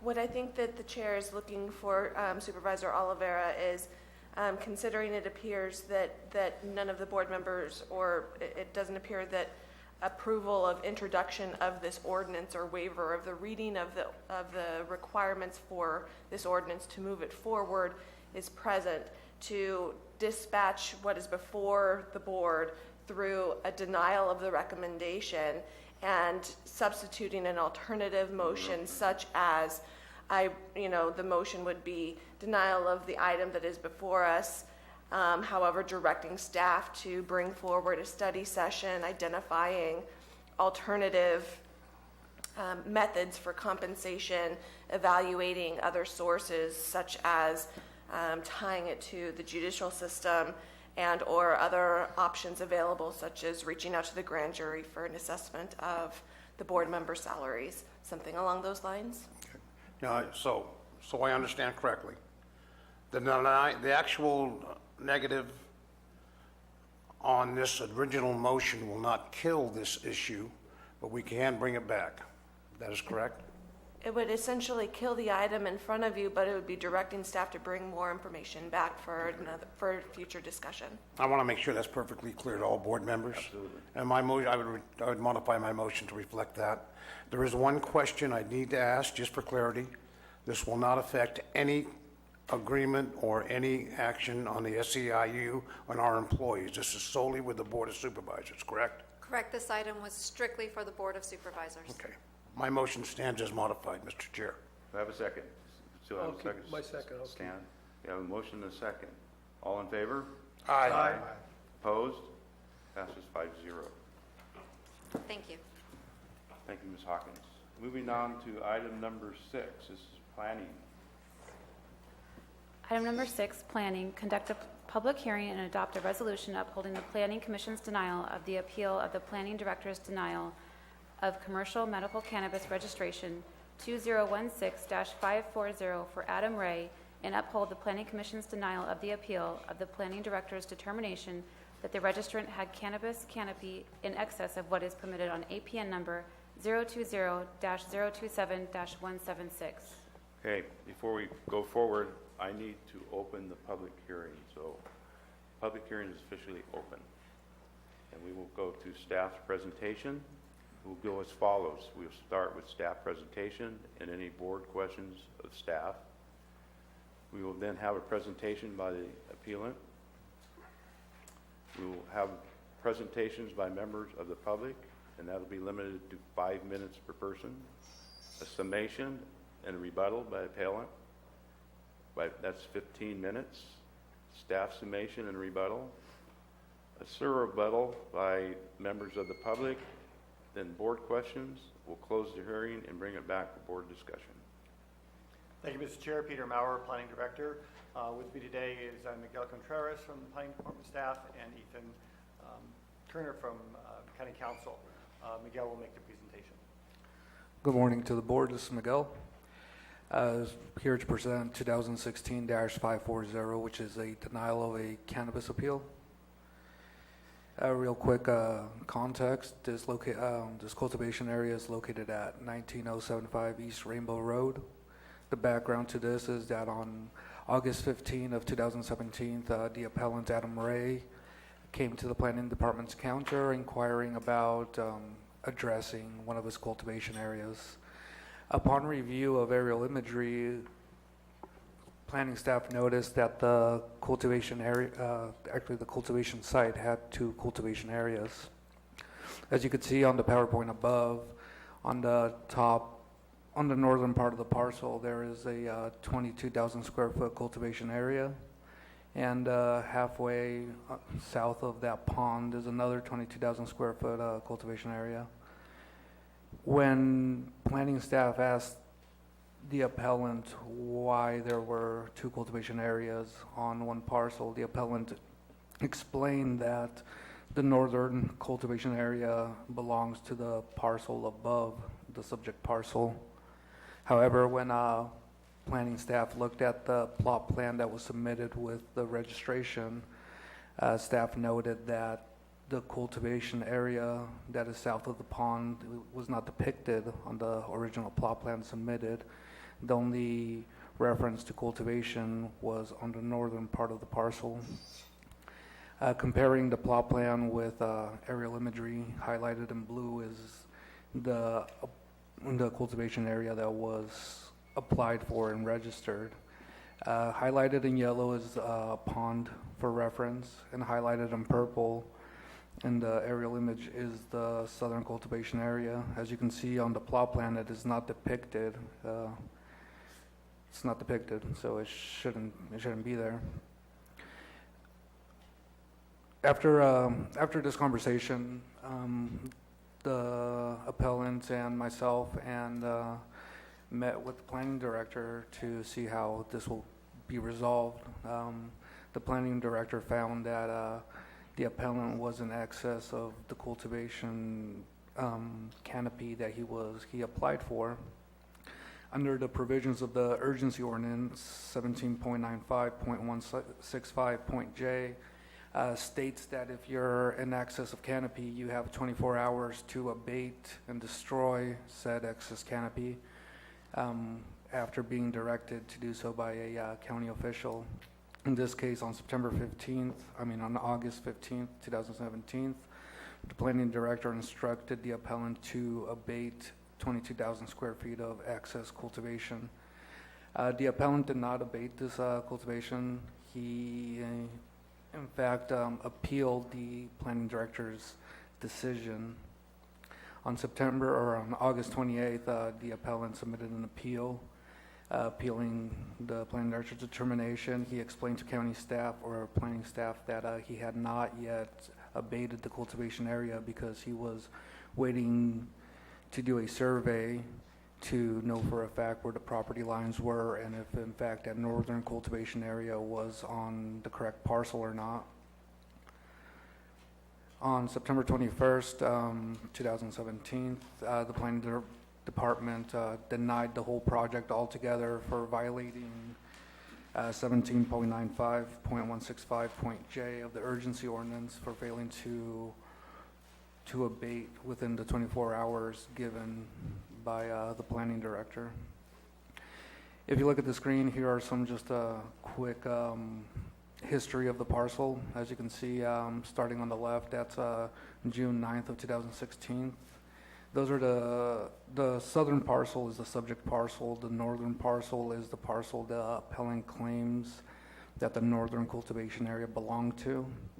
As you can see, no cannabis cultivation ever took place on the northern parcel throughout time. Both cultivation areas remained on the southern parcel. This is the southern parcel, which is the subject parcel. As of 6/9/2016, there is no semblance of cultivation taking place under or south of that pond. As you can see, there's a little access road or some sort of road. There's no cultivation taking place. There's very little evidence of cultivation taking place on the northern portion of the parcel as well. 8/20/2016, still no evidence of cultivation taking place on the southern cultivation area, the one that's south of the pond. On the north, it's kind of hard. You might be able to see faint pots, but it's kind of hard to tell. Then we enter June 2nd, 2017, and you could see a dramatic change from last year. There's a fully established cultivation area happening south of the pond and a fully established cultivation area happening on the north portion of the parcel. During the PC, or the Planning Commission hearing, the appellant and his attorney, Charnel James, explained that the reason for this plot plan being submitted and depicting that cultivation area on top is because the person that created this plot plan essentially messed up and jotted down where the cultivation area was incorrectly. Crystal Kesey, which is a consultant for Eastside Environmental, attested to this and stated that her employee messed up and he drew the cultivation area improperly. Furthermore, the appellant also explained that he did get his property surveyed properly, and he found that 22 feet of the northern cultivation area, the one that's highlighted in blue, was in the correct parcel, which is the northern parcel. It would be the north parcel on this map. The Planning Commission found that the registrant was in fact in violation of the urgency ordinance, despite thinking that his cultivation areas were on two separate parcels, and despite the mistake of the consultant. The Planning Commission found that he had to have had abated his access canopy within 24 hours. So they upheld the planning director's decision or instruction to destroy his excess canopy. And the Planning Commission also found that because of his failure to destroy his excess canopy, the planning director was correct in denying the whole project altogether. That's it for my presentation, if you have any questions. Any board questions? Mr. Chair, I do have one question. Noted in the board packet that when they determined the 22 feet cultivation was properly located, it referenced 90 feet was improper. Is that still true? Yes. So they missed it by 90 feet of a cultivated area. Yeah, 90 feet was in the incorrect parcel, 22 feet was in the correct parcel. Thank you. Would still violate the 75-foot setback. Supervisor Mills. San Miguel, can you show me anything on the June 2016 aerial image that says anything was growing on that property? Based on the aerial, I really can't show you anything that shows cultivation taking place. I don't see any evidence. I don't see any terraces. I don't see any pots. I don't see any rows. I don't see any hoop houses. Grading that would allude to cultivation taking place on the parcel. A little bit to the backstory to the parcel, though. It was a tree farm, and it did get burned down by the Butte fire.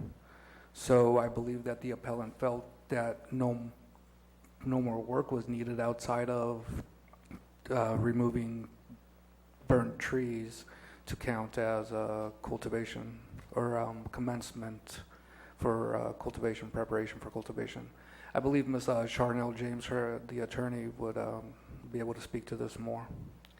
So the next thing that I want to refer to is the pond on this particular photograph as you step through the photograph, the three photographs that you have. And stop with the second one right there. You'll notice that there is a distinct line where the dam is on this one. That's the left side of the pond. And that there's possibly some excavation work or some modification work going on to that pond. Was the water board ever notified of any structural changes to that pond? To my knowledge, no. I don't know if that would be a dam, though. I think it was a... You look very closely at that middle picture. There's some work, there's some dirt work going on in there. To my knowledge, no, the water board was never notified about this. Okay, thank you. You mean right in this area right here?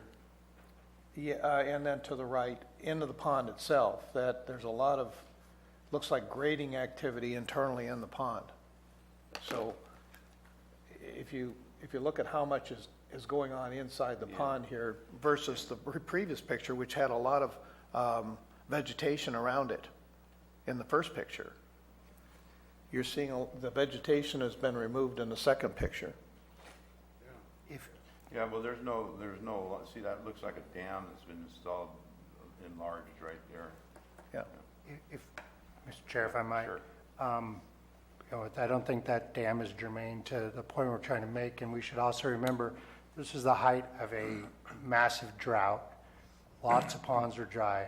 Lots of ranchers and farmers were taking advantage of the fact that their ponds were dry to improve them and stabilize them. I don't think we want to start pulling on that thread, and I think we ought to focus on the issue before us. That's all I have for now. That's all you have? All right. Is the appellant here? Good afternoon. Charnel James appearing for the appellant. The appellant sends his apologies, but they have property in Santa Barbara that was massively affected by the mudslides, and so they are down there dealing with the issues of the destruction of the house and the property in Santa Barbara, so I apologize for his non-appearance. A couple of things that we want to bring out that wasn't in the staff report. First of all, that as soon as the applicant received the survey information to let him know that where the property lines were on the property, the plants were immediately removed. They were destroyed way before they were ready to flower. They were scheduled for harvest in November, and they were removed within days of getting the surveyor back. That was all done before the Planning Commission meeting. So we came to the Planning Commission meeting with a fully abated property, number one. Number two is that not only did the county inspectors come out and think the drawings were right, my client came out and thought the drawings were right. The experts told him that the grows were properly placed on each of the different properties. And that, as they stated, these 4 parcels were actually a massive timber harvest that was literally a couple years away from being harvested when the fire came through and decimated the entire area. The neighbor support letter also that is in your packet attests to the fact that there was no way to tell where those property lines were when you're on the ground. And so using the drawings that they had, they placed those things as the way that the drawings had been done. After everything had been done and we had gone through the harvest, paid our full taxes, done all of the things that we were supposed to do, got all the business license, did everything, passed every inspection. After all of those things are completed, then there becomes this issue of whether or not that one grow was on the northern parcel or on the southern parcel. And my client truly believed that it was that the county was incorrect and that was placed on the right parcel. So he spent the money, had the surveyor come out, check that survey, and when he found out that he was incorrect, he immediately had the cultivation area cut. So I think all of those things are important to take into consideration, and actually did cause a great amount of discussion with the Planning Commission, although they felt that they could not interpret the code, they could only enforce it, and so therefore it would be the requirement of the board in order to make that interpretation. The other issues that they've brought up as far as the previous pictures, none of those things are relevant to this application. We're being denied for having too much canopy on a single parcel. And once the error was discovered as being accurate, it was abated. That should be enough in order to give them the benefit that this application should not be denied and that they should be able to preserve that right for the permit on that south parcel. I can answer any questions that you might have. Any questions? Can you explain a second? What is the, my apologies. That's okay. What is that exact timeline? So the Planning Commission, Mr. Ray was informed that he had 24 hours to abate because he had excess canopy. He didn't believe it, so he didn't abate. So he went out and got independent confirmation. Once he confirmed what the Planning Commission told him, he then abated. But what is that? What are how many days are we talking here? Yeah, the survey took the longest amount of time. I want to say, and Miguel, you could help me on that. I think it's 4 or 5 weeks that it took for us to get the survey result back. I'm not exactly sure when Mr. Roughly about 5 What was the date? What was the date that you gave him the notice? So August 15th was when with the planning department directed Mr. Ray to abate. He had to abate it by 1 p.m. August 16th. Right. He did not, on August 28th, he chose to appeal instead. Okay, and when did he actually do the abatement? It happened a few days before the Planning Commission meeting, so I want to say September. It must have been in October. It was the end of September, first week in October is when it was completed, so. Okay, can you give me the exact date, Miguel? Would please? So the Planning Commission hearing happened on November 2nd of 2017. But it was scheduled prior to that, though. and it October happened- 12th. Right, so it would have happened right prior to October 12th. So, I'm sorry, what was? So the Planning Commission happened November 2nd, but it was continued from a date of October 12th. So the survey must have been completed, as Ms. Charnell says, a few days prior to the original PC hearing, which early October. Why was it continued? The Planning Commission voted to continue it. They voted because the appellant asked? They voted because the appellant asked, and I said that they needed more time to provide pertinent information. At the Planning Commission, though, we had my client was there, attested that he had already abated the property, which is why they granted the continuance. And what we were looking for was the actual surveyor report had not been completed yet in order to submit to them. So we had the report, but we didn't have the surveyor lines. So the difference between when he was told to and when he actually did, roughly 5 weeks? Roughly, correct. Roughly 5 weeks. His study came back and confirmed that planning was correct. That the northern parcel was 20 feet on the correct parcel and 90 feet on the wrong parcel. Okay. And we're denying this because of the canopy overage, right? For failing to abate within the 24 hours and for having excess canopy on the parcel.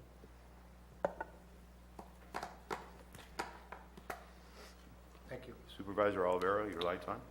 Thank you, Mr. Chair. Quick question. I noticed that there is no survey report in the board packet. Do we have that hard copy? You should. It should be in the attachments, but I do have a hard copy. I'd be interested in the date of that report, the date of the inspection.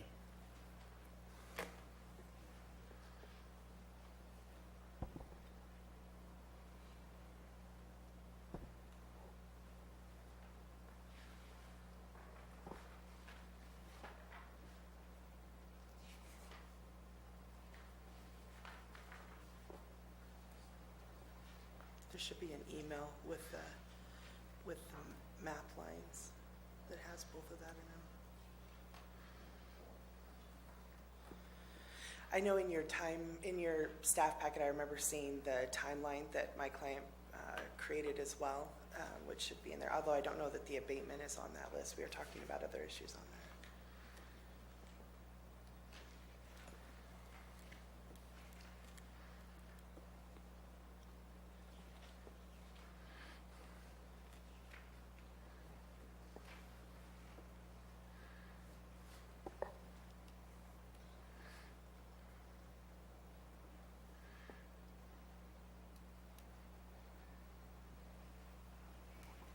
Might take me a moment to find this.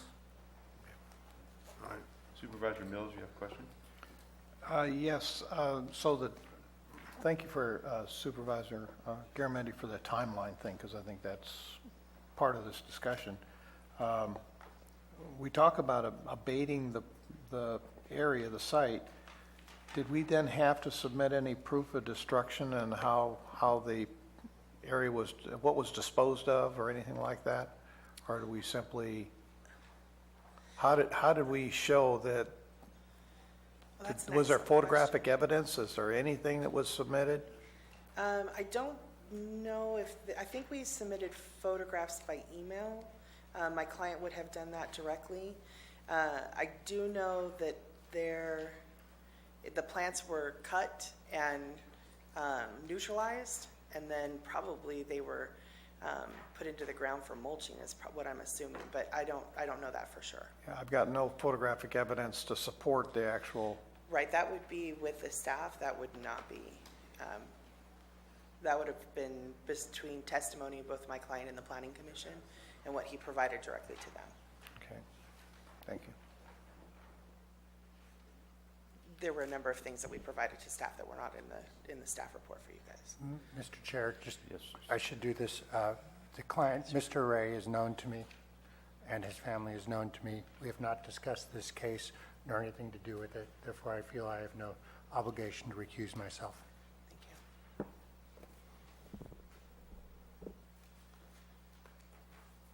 Thank you for divulging that. Supervisor Oliver had asked for the survey. We do have a copy that was submitted at the Planning Commission of the survey points made. There's not a date on it, so I'm not sure of the actual date of when the survey was done. If you'd like, I could bring that up. That's not necessary. If it's not dated, I'm just trying to confirm some information. Yeah, unfortunately, it's not dated. Thank you. There was a letter that went with that too that was written by the surveyor. Do you have that? I know that was submitted too. That was part of our packet that was submitted. The survey itself?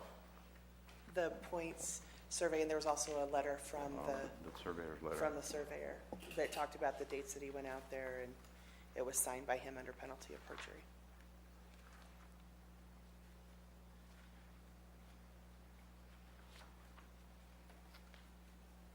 Well, while we're searching for that, can we open it up to a public comment? Thank you. And then when they find it, we come back. Is there public comment at this time? Yeah, Al Segala, Taxpayer Association. We appreciate the effort to be fair with the applicant. One question, there's several questions. First one, what did the county use as an indication of where the property line was in order to postulate that the grow was outside the property line? The next question is, what did the applicant use as an indication of where the property line was before the actual survey was done? We do know that there are some serious problems with the county GIS system. This was brought up to the board before.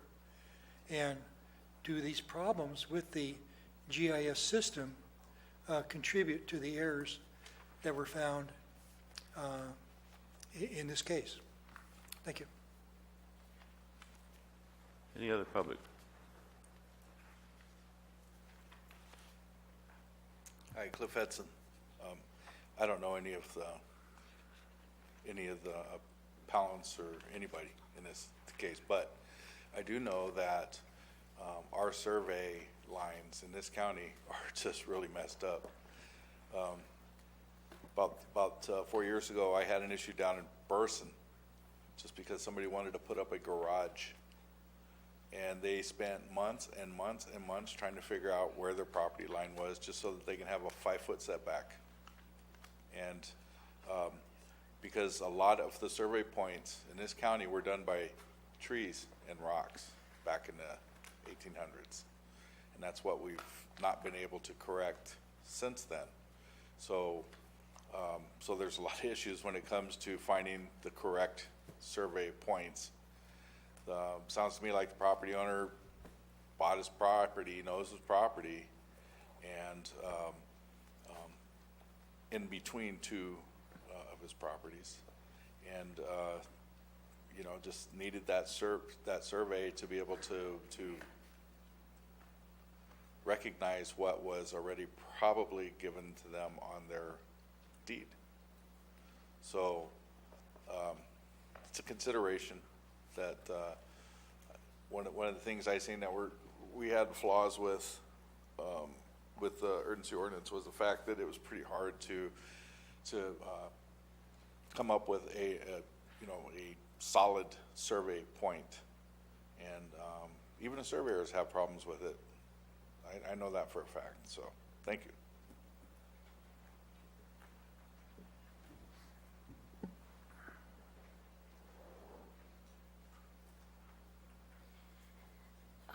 Bonnie Newman from Double Springs.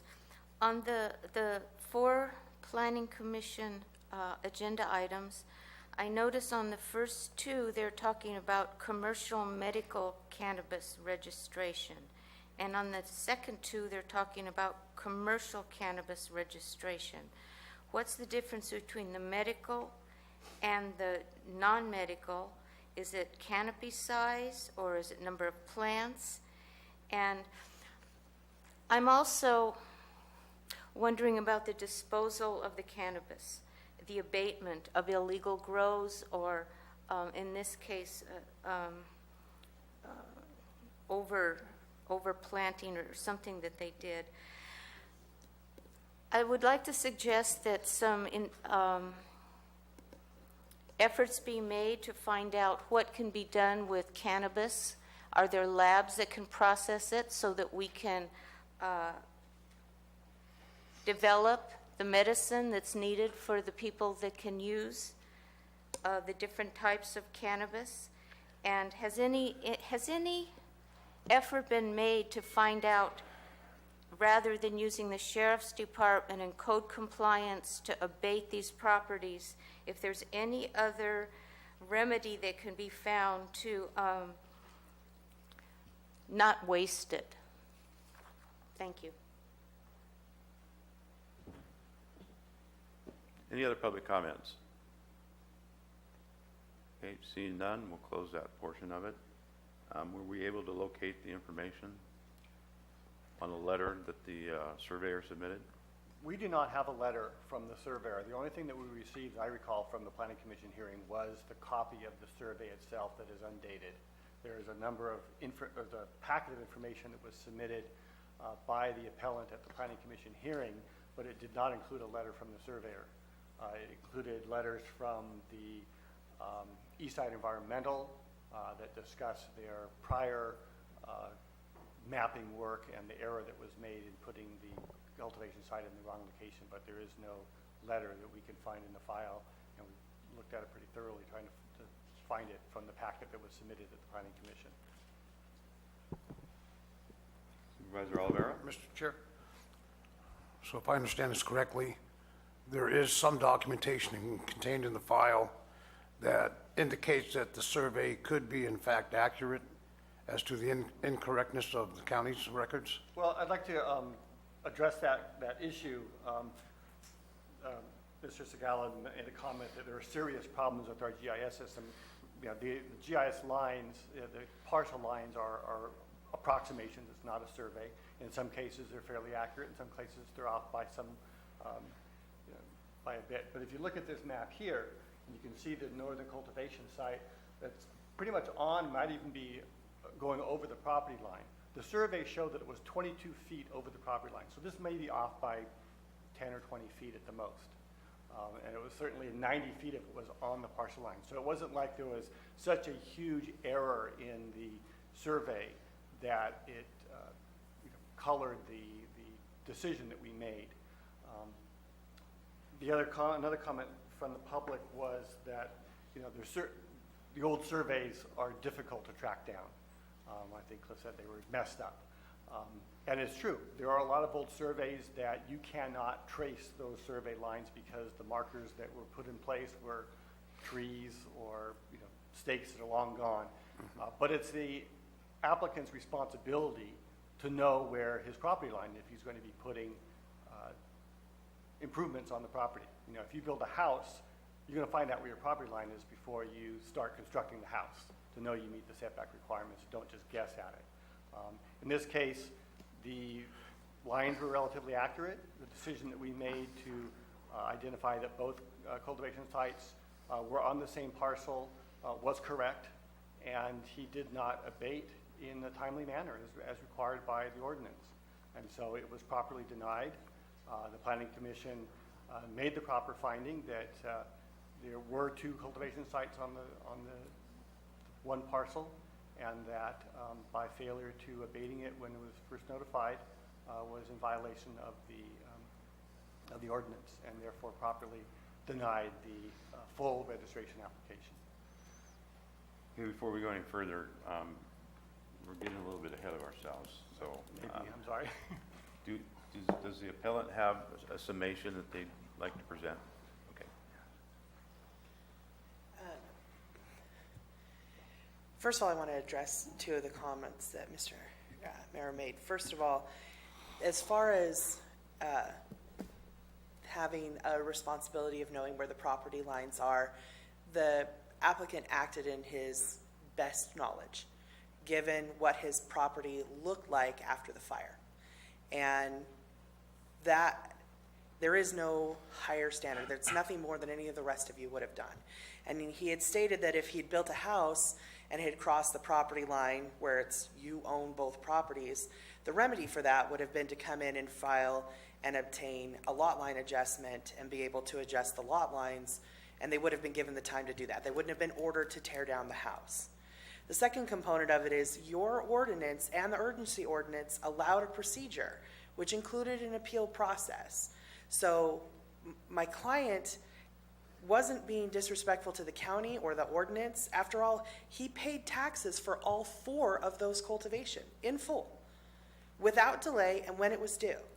There was never a chance that he was trying to flaunt the rules, that he was trying to buy more time, that he was trying to be disrespectful to the system. They honored the system in every single step. Every single step. He believed that the county was wrong. So he went and spent his money, hired a surveyor, got him out there as soon as he possibly could, and when he discovered that he was wrong, he abated the grow. And it wasn't flowering. They didn't flower the other two parcels until, well, the other 3 grows. Those didn't even harvest until November. So they have one site that they completely cut the plants down, lost all the money that they invested in it, and they paid the tax on that grow. This is not someone who is flaunting the rules. This is someone that's using the rules that you provided him in order to try and make some kind of semblance of a profit off of a land that was decimated by that fire. They were trying to work within the system. What we ask is that you refer it back to the planning director, give us opportunity to deal with that so that we could stand in the position of having paid the taxes on it, be able to claim that part for the loss, use our state license in order to get what we need to get accomplished for this year before the ban goes into full effect on these properties. Thank you for your time. Supervisor Garamendi? Thank you. Mr. Mauer, do we, I would have to believe that this applicant really did think he was correct. Obviously, there's a big gamble in not abating.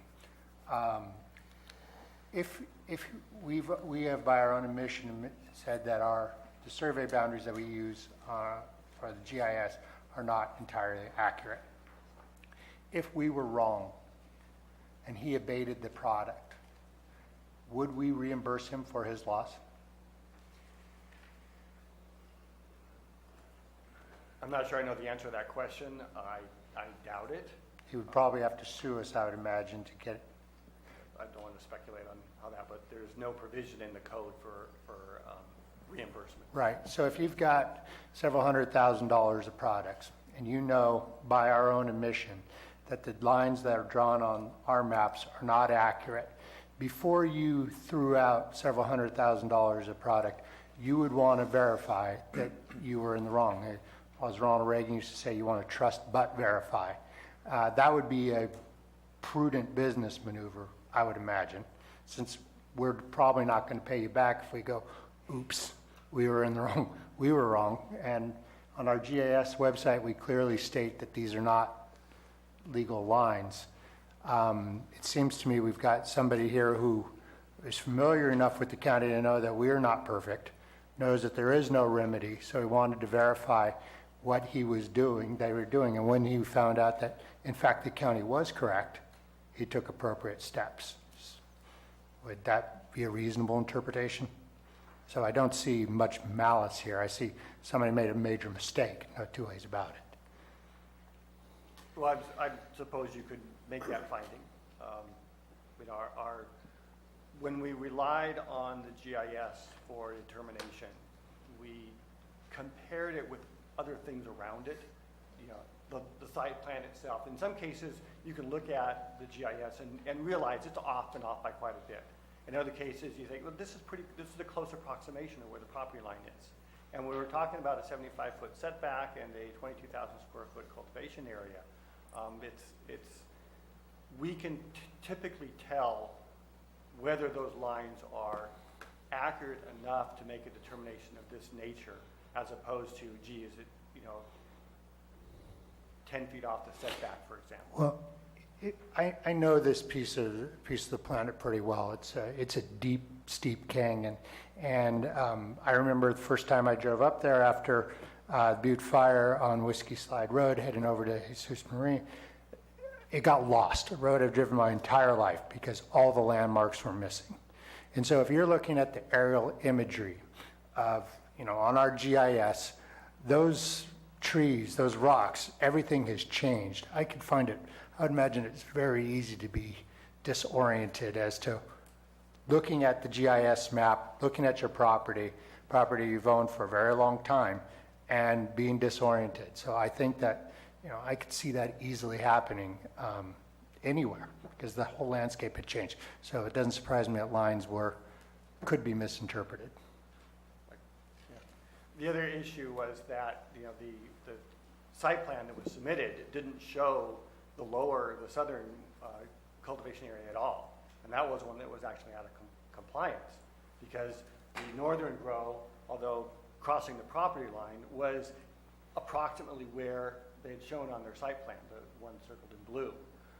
It was the southern one on the other side of the road, south of the pond, that was not a part of the registration application at all. And that was the one that we found to actually be in violation. But we're going after excess canopy. Right. Right, that's the,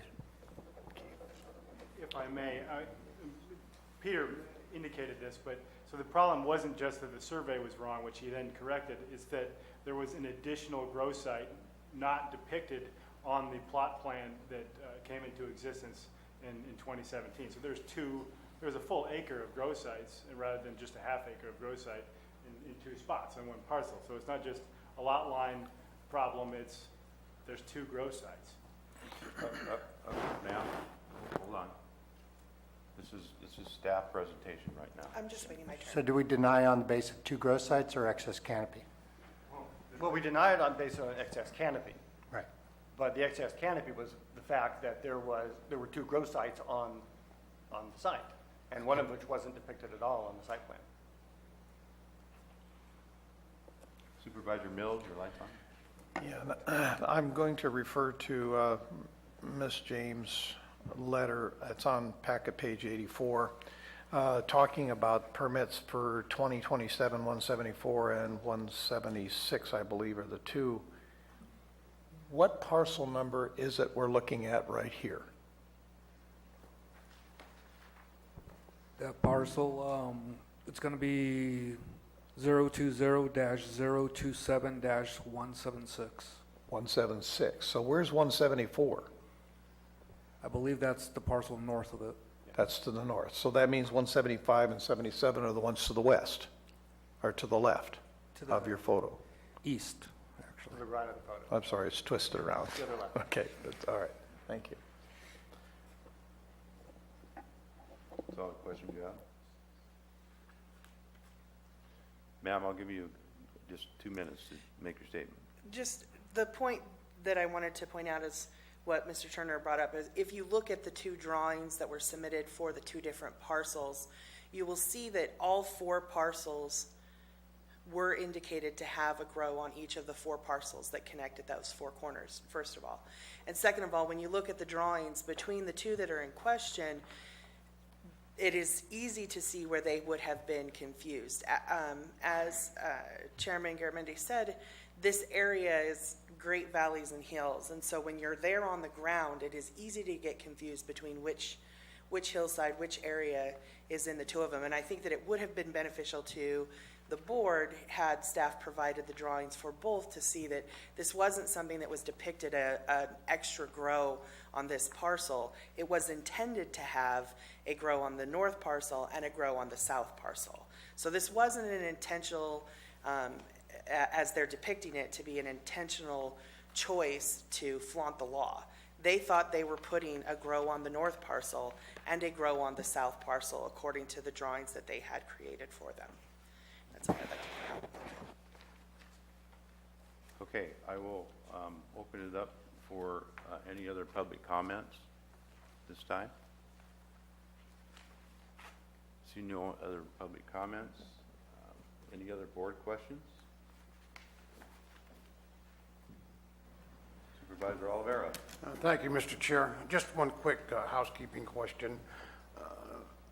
Mr. Mauer, are we aware of when the appellant became in possession of this property? Is it an ongoing 2 to 3 years, or has it been in his possession for a while?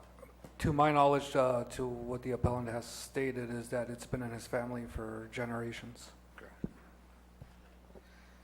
Any other board questions? Supervisor Clapp. Yeah, I'm sure, if it's with the boundary line dispute and stuff, I don't know why we don't have Jeff here. He's a survey engineer, and he probably answered most of these questions. Our benchmark comes from Mount Diablo. Al would know that. It was on his real estate test when he took it. And most of our property came through patents from the government, because when we took it from Mexico, we took it free simple, and so we don't have mets and bounds with a big tree, the big rock. It's all surveyed out by the government. And to me, it's not an issue on the boundary lines. I think that's just a mute issue here.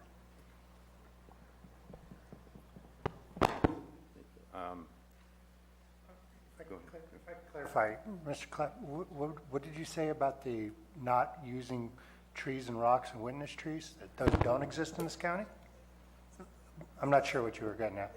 Well, when all our property came out, it came out through the U.S. government. And it was put out, and we have 3 monuments and stuff. One of them is Mount Diablo. We're off of Mount Diablo right here. And there is errors and stuff in San Andreas that's off between 3 and 5 foot, because one of the benchmarks that came off that was in error. And the questions we're asking, it should be more directed to the Public Works, because I think Jeff has the knowledge and stuff on it, because he is a licensed surveyor. And when we're asking questions like that, I just think we should be getting from the people that knows the thing, instead of like us trying to guess what's going on. I think that Mr. Packinger is the surveyor for the county. I don't know if Jeff is licensed as the surveyor for the county. But, you know, I want to point out that there is no grow above this lot, right? If I went north? Correct. So there are 4 grows, 2 of them are in one lot, and all 4 paid their tax. Correct. Thank you. Any other board comments, questions? Mr. Chair, one quick question. Mr. Mauer, in your knowledge and experience, can you advise of any reason why someone would intentionally do what's happened here?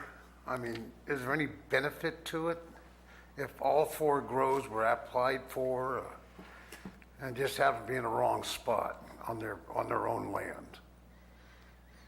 No, I can't state any reason why someone would intentionally do something like that. Okay.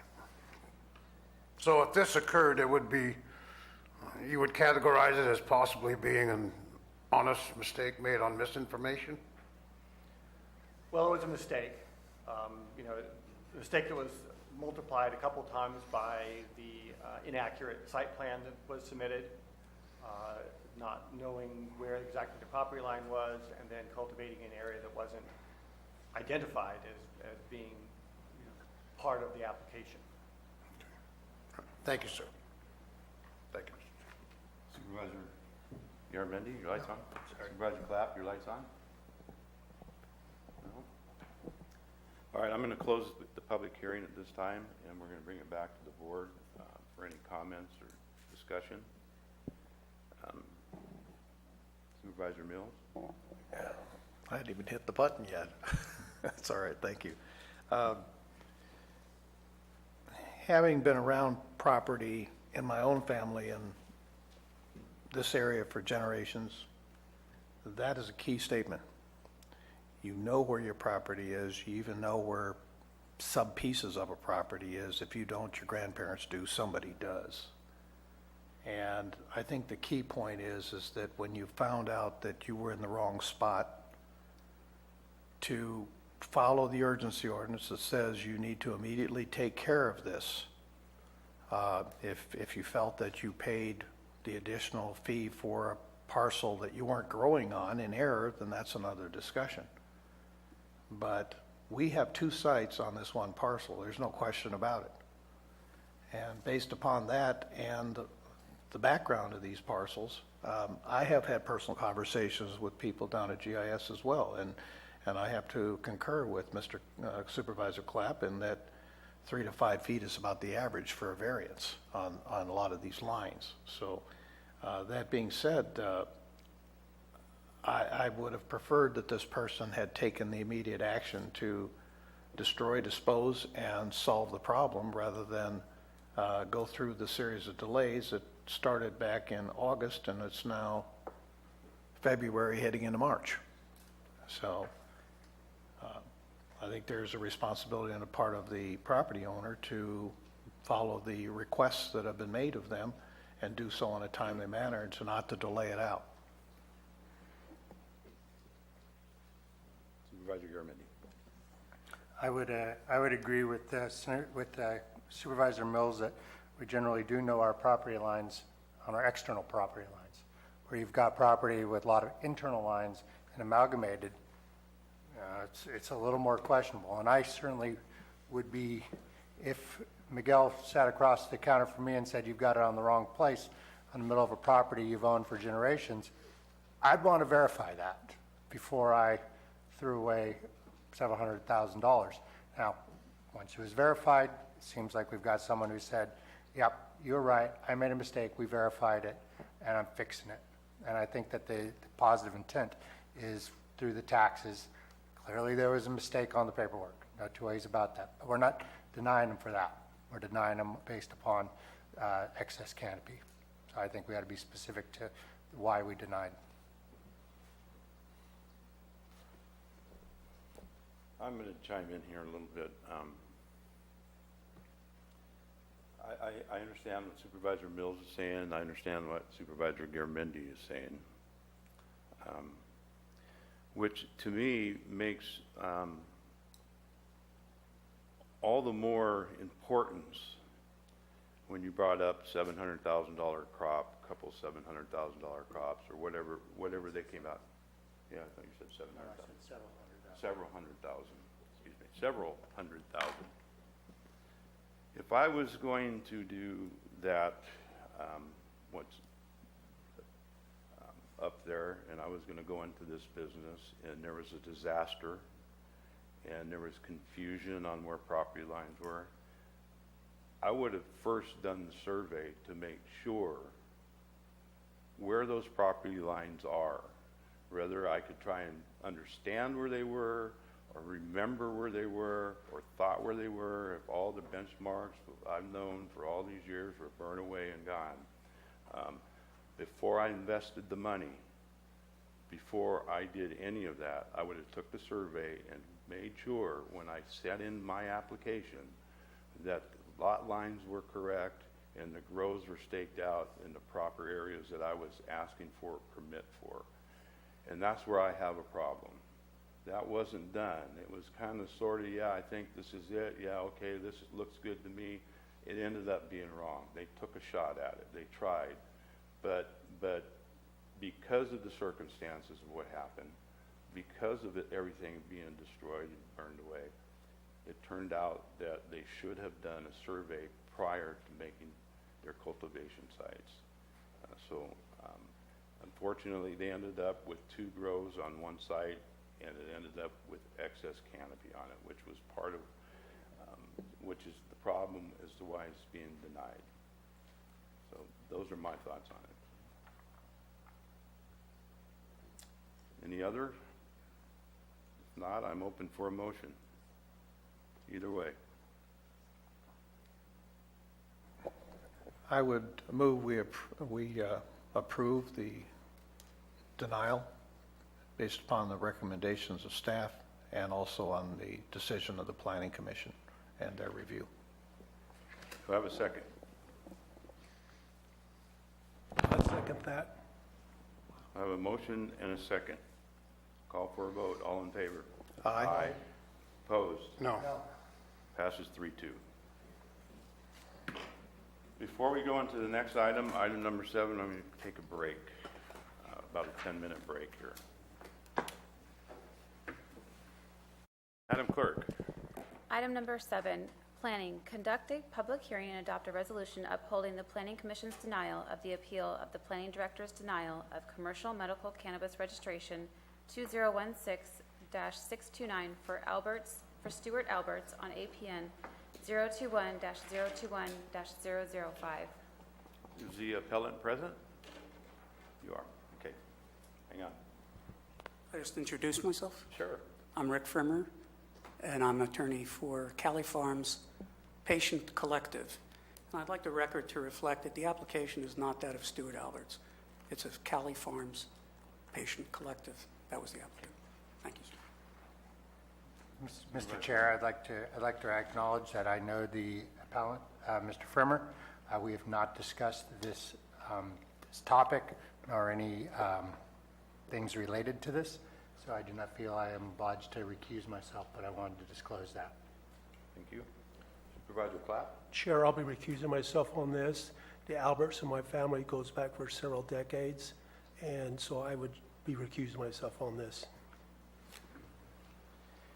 And I would like to say that I did meet at one time, it's in the record here that I did meet at one time with the attorney, and I did not discuss this with anybody. I did not discuss this with the Planning Commission or the Planning Commissioner or the Planning Department, anybody in the Planning Department or any other supervisor. I have not done that with any of the appeals that are before us today or any of the ones in the past. So I don't see any reason why I don't feel I should recuse myself going forward. So that being said, I will open the public hearing process. Mr. Chair, may I be heard for 1 second? Thank you. I'd just like the record to reflect that I did request the recusal of both Mr. Tofinelli and Supervisor Clapp, and I appreciate your decision. I'd like the record to note that I object to it. Okay. Thank you. We will open the hearing process and we will start with staff presentation. All right, this is Miguel once more with the Planning Department. I'm here to present Appeal 2016-629. This project was denied initially for 2 reasons. One of the reasons was inadequate evidence of cultivation pursuant to 17.95.165.n.3.a-b, and also it was denied for providing false or misleading information pursuant to 17.95.170.a.4. These documents that were submitted with the registration, as you could see on the right, this is the plot plan that was submitted. On the left-hand side is the photograph that's required by the urgency ordinance to provide proof of cultivation prior to May 10th of 2016. As you can see from this picture, it is date stamped September 10th, 2015. You could see 4 long rows of cannabis and a smaller 5th row on the left-hand side. However, in comparing aerial imagery with the photograph submitted, the subject parcel is the one highlighted in red. The planning staff could not find any semblance of cultivation taking place on the subject parcel, especially nothing that looks like what was depicted in the photograph submitted. Upon further review, staff looked at previous aerial imagery from 2015, and once more in the highlighted area, which is the parcel, there was no evidence of cultivation taking place. However, on the parcel next to the subject parcel, on the bottom right, you can see a cannabis cultivation taking place. Planning staff looked closer, and that looked to be like the photograph that was submitted. As you can see, there are 4 long rows and a 5th smaller row on the left-hand side. In comparing the aerial with the photograph submitted, it's pretty apparent that the photograph is of this cultivation area, but this cultivation area is not on the parcel that was registered for. Therefore, the photograph submitted failed to meet the provisions of 17.95.165.n.3.a.b, which requires photographic evidence of cultivation commensurate with the amount registered for taking place on the subject parcel. Furthermore, this photograph is taken to be false or misleading. It's not of the subject parcel. It doesn't depict what was happening in actuality on the subject parcel, and it was presented as it was on the subject parcel. A little bit history with this appeal. This appeal went to the Planning Commission in 2017, I believe it was June. The planning commission, or during the planning commission hearing, the appellant nor his attorney, Mr. Firmer, were available. They had asked for a continuance a few days prior. The planning commission voted, and they unanimously voted to deny the request for a continuance. The appeal went on, and the planning commission denied the appeal. Within 15 days, the appellant appealed the planning commission's decision to this board.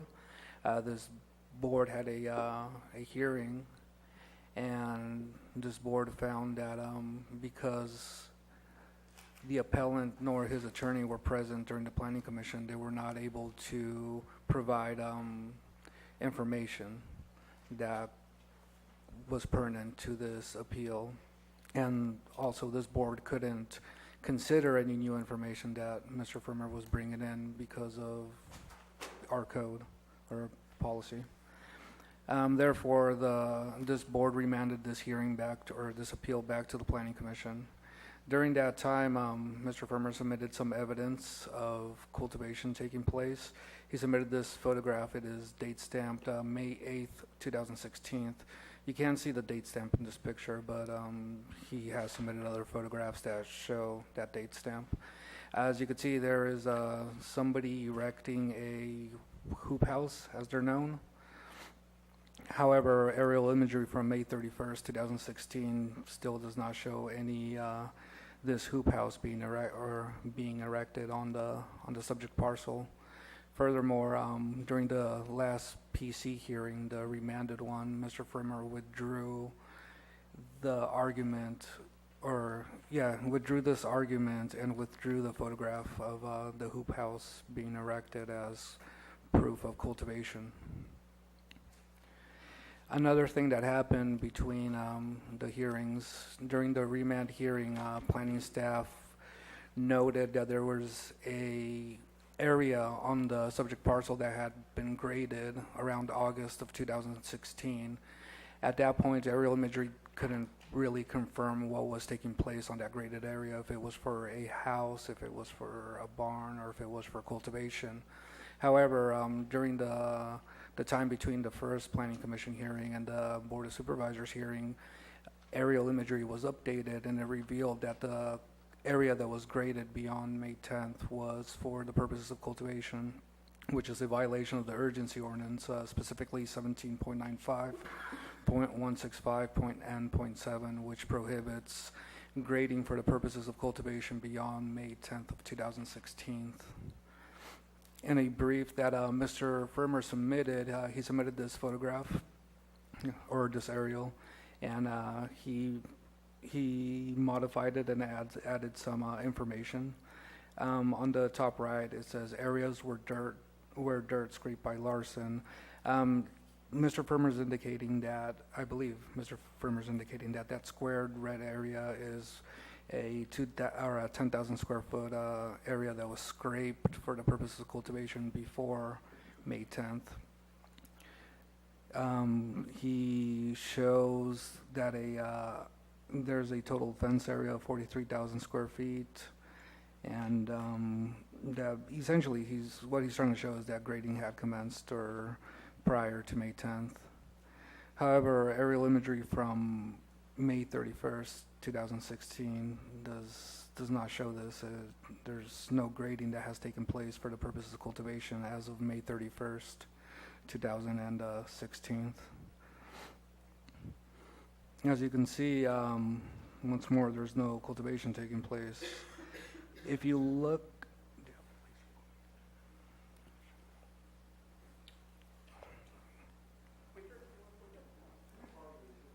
You certainly can.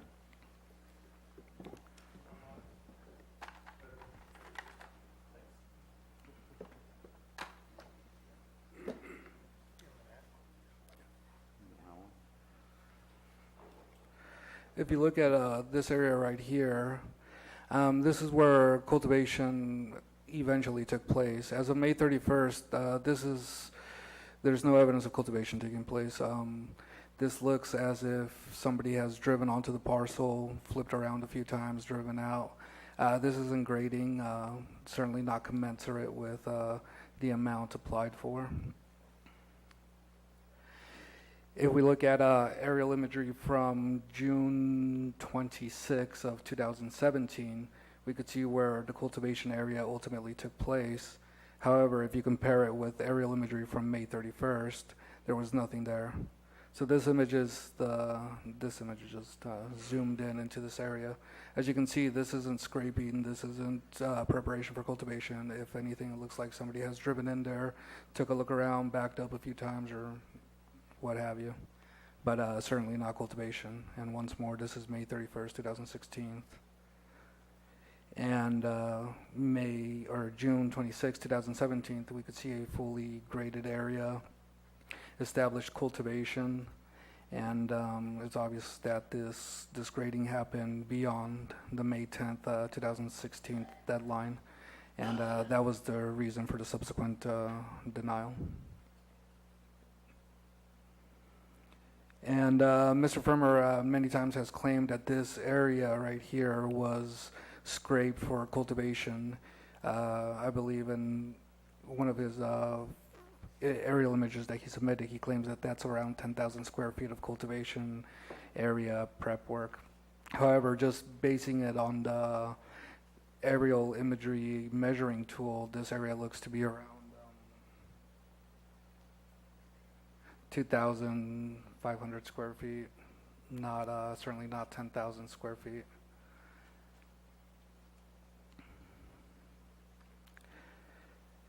During the Planning Commission hearing, the Planning Commission found that that the appellant had indeed submitted false or misleading information by submitting that photograph of the neighboring parcel. The Planning Commission also found that the appellant had not submitted adequate evidence of cultivation commensurate with what he registered for prior to May 10th of 2016 on the subject parcel. And lastly, the Planning Commission also found that grading or earth movement had taken place for the purposes of cultivation beyond the May 10th, 2016 deadline. That's it for my presentation, if there's any questions.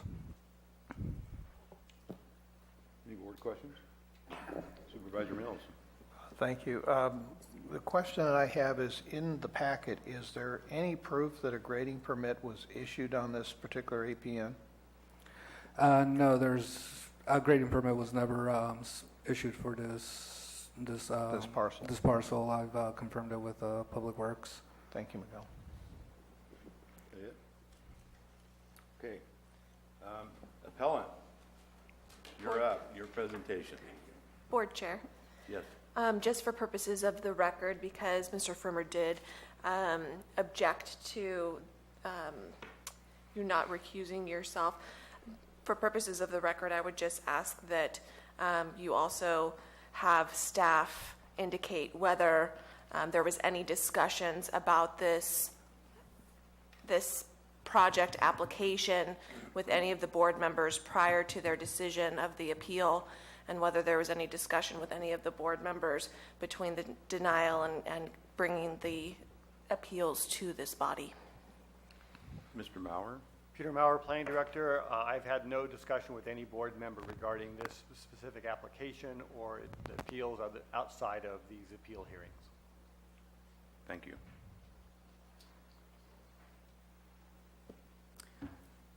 Thank you. Mr. Chair, I heard just before you sat down that mentioning something to the clerk about wanting to break at 12:15. Do you still want to do that? Yeah, yes, and thank you. I was going to bring it up. We are going to break at 12:15 for lunch. Since that's 5 minutes away. We got 5 minutes. Well, it's going to take me more than 5 minutes. It's going to take you more than 5 minutes for your presentation? Yes. Okay.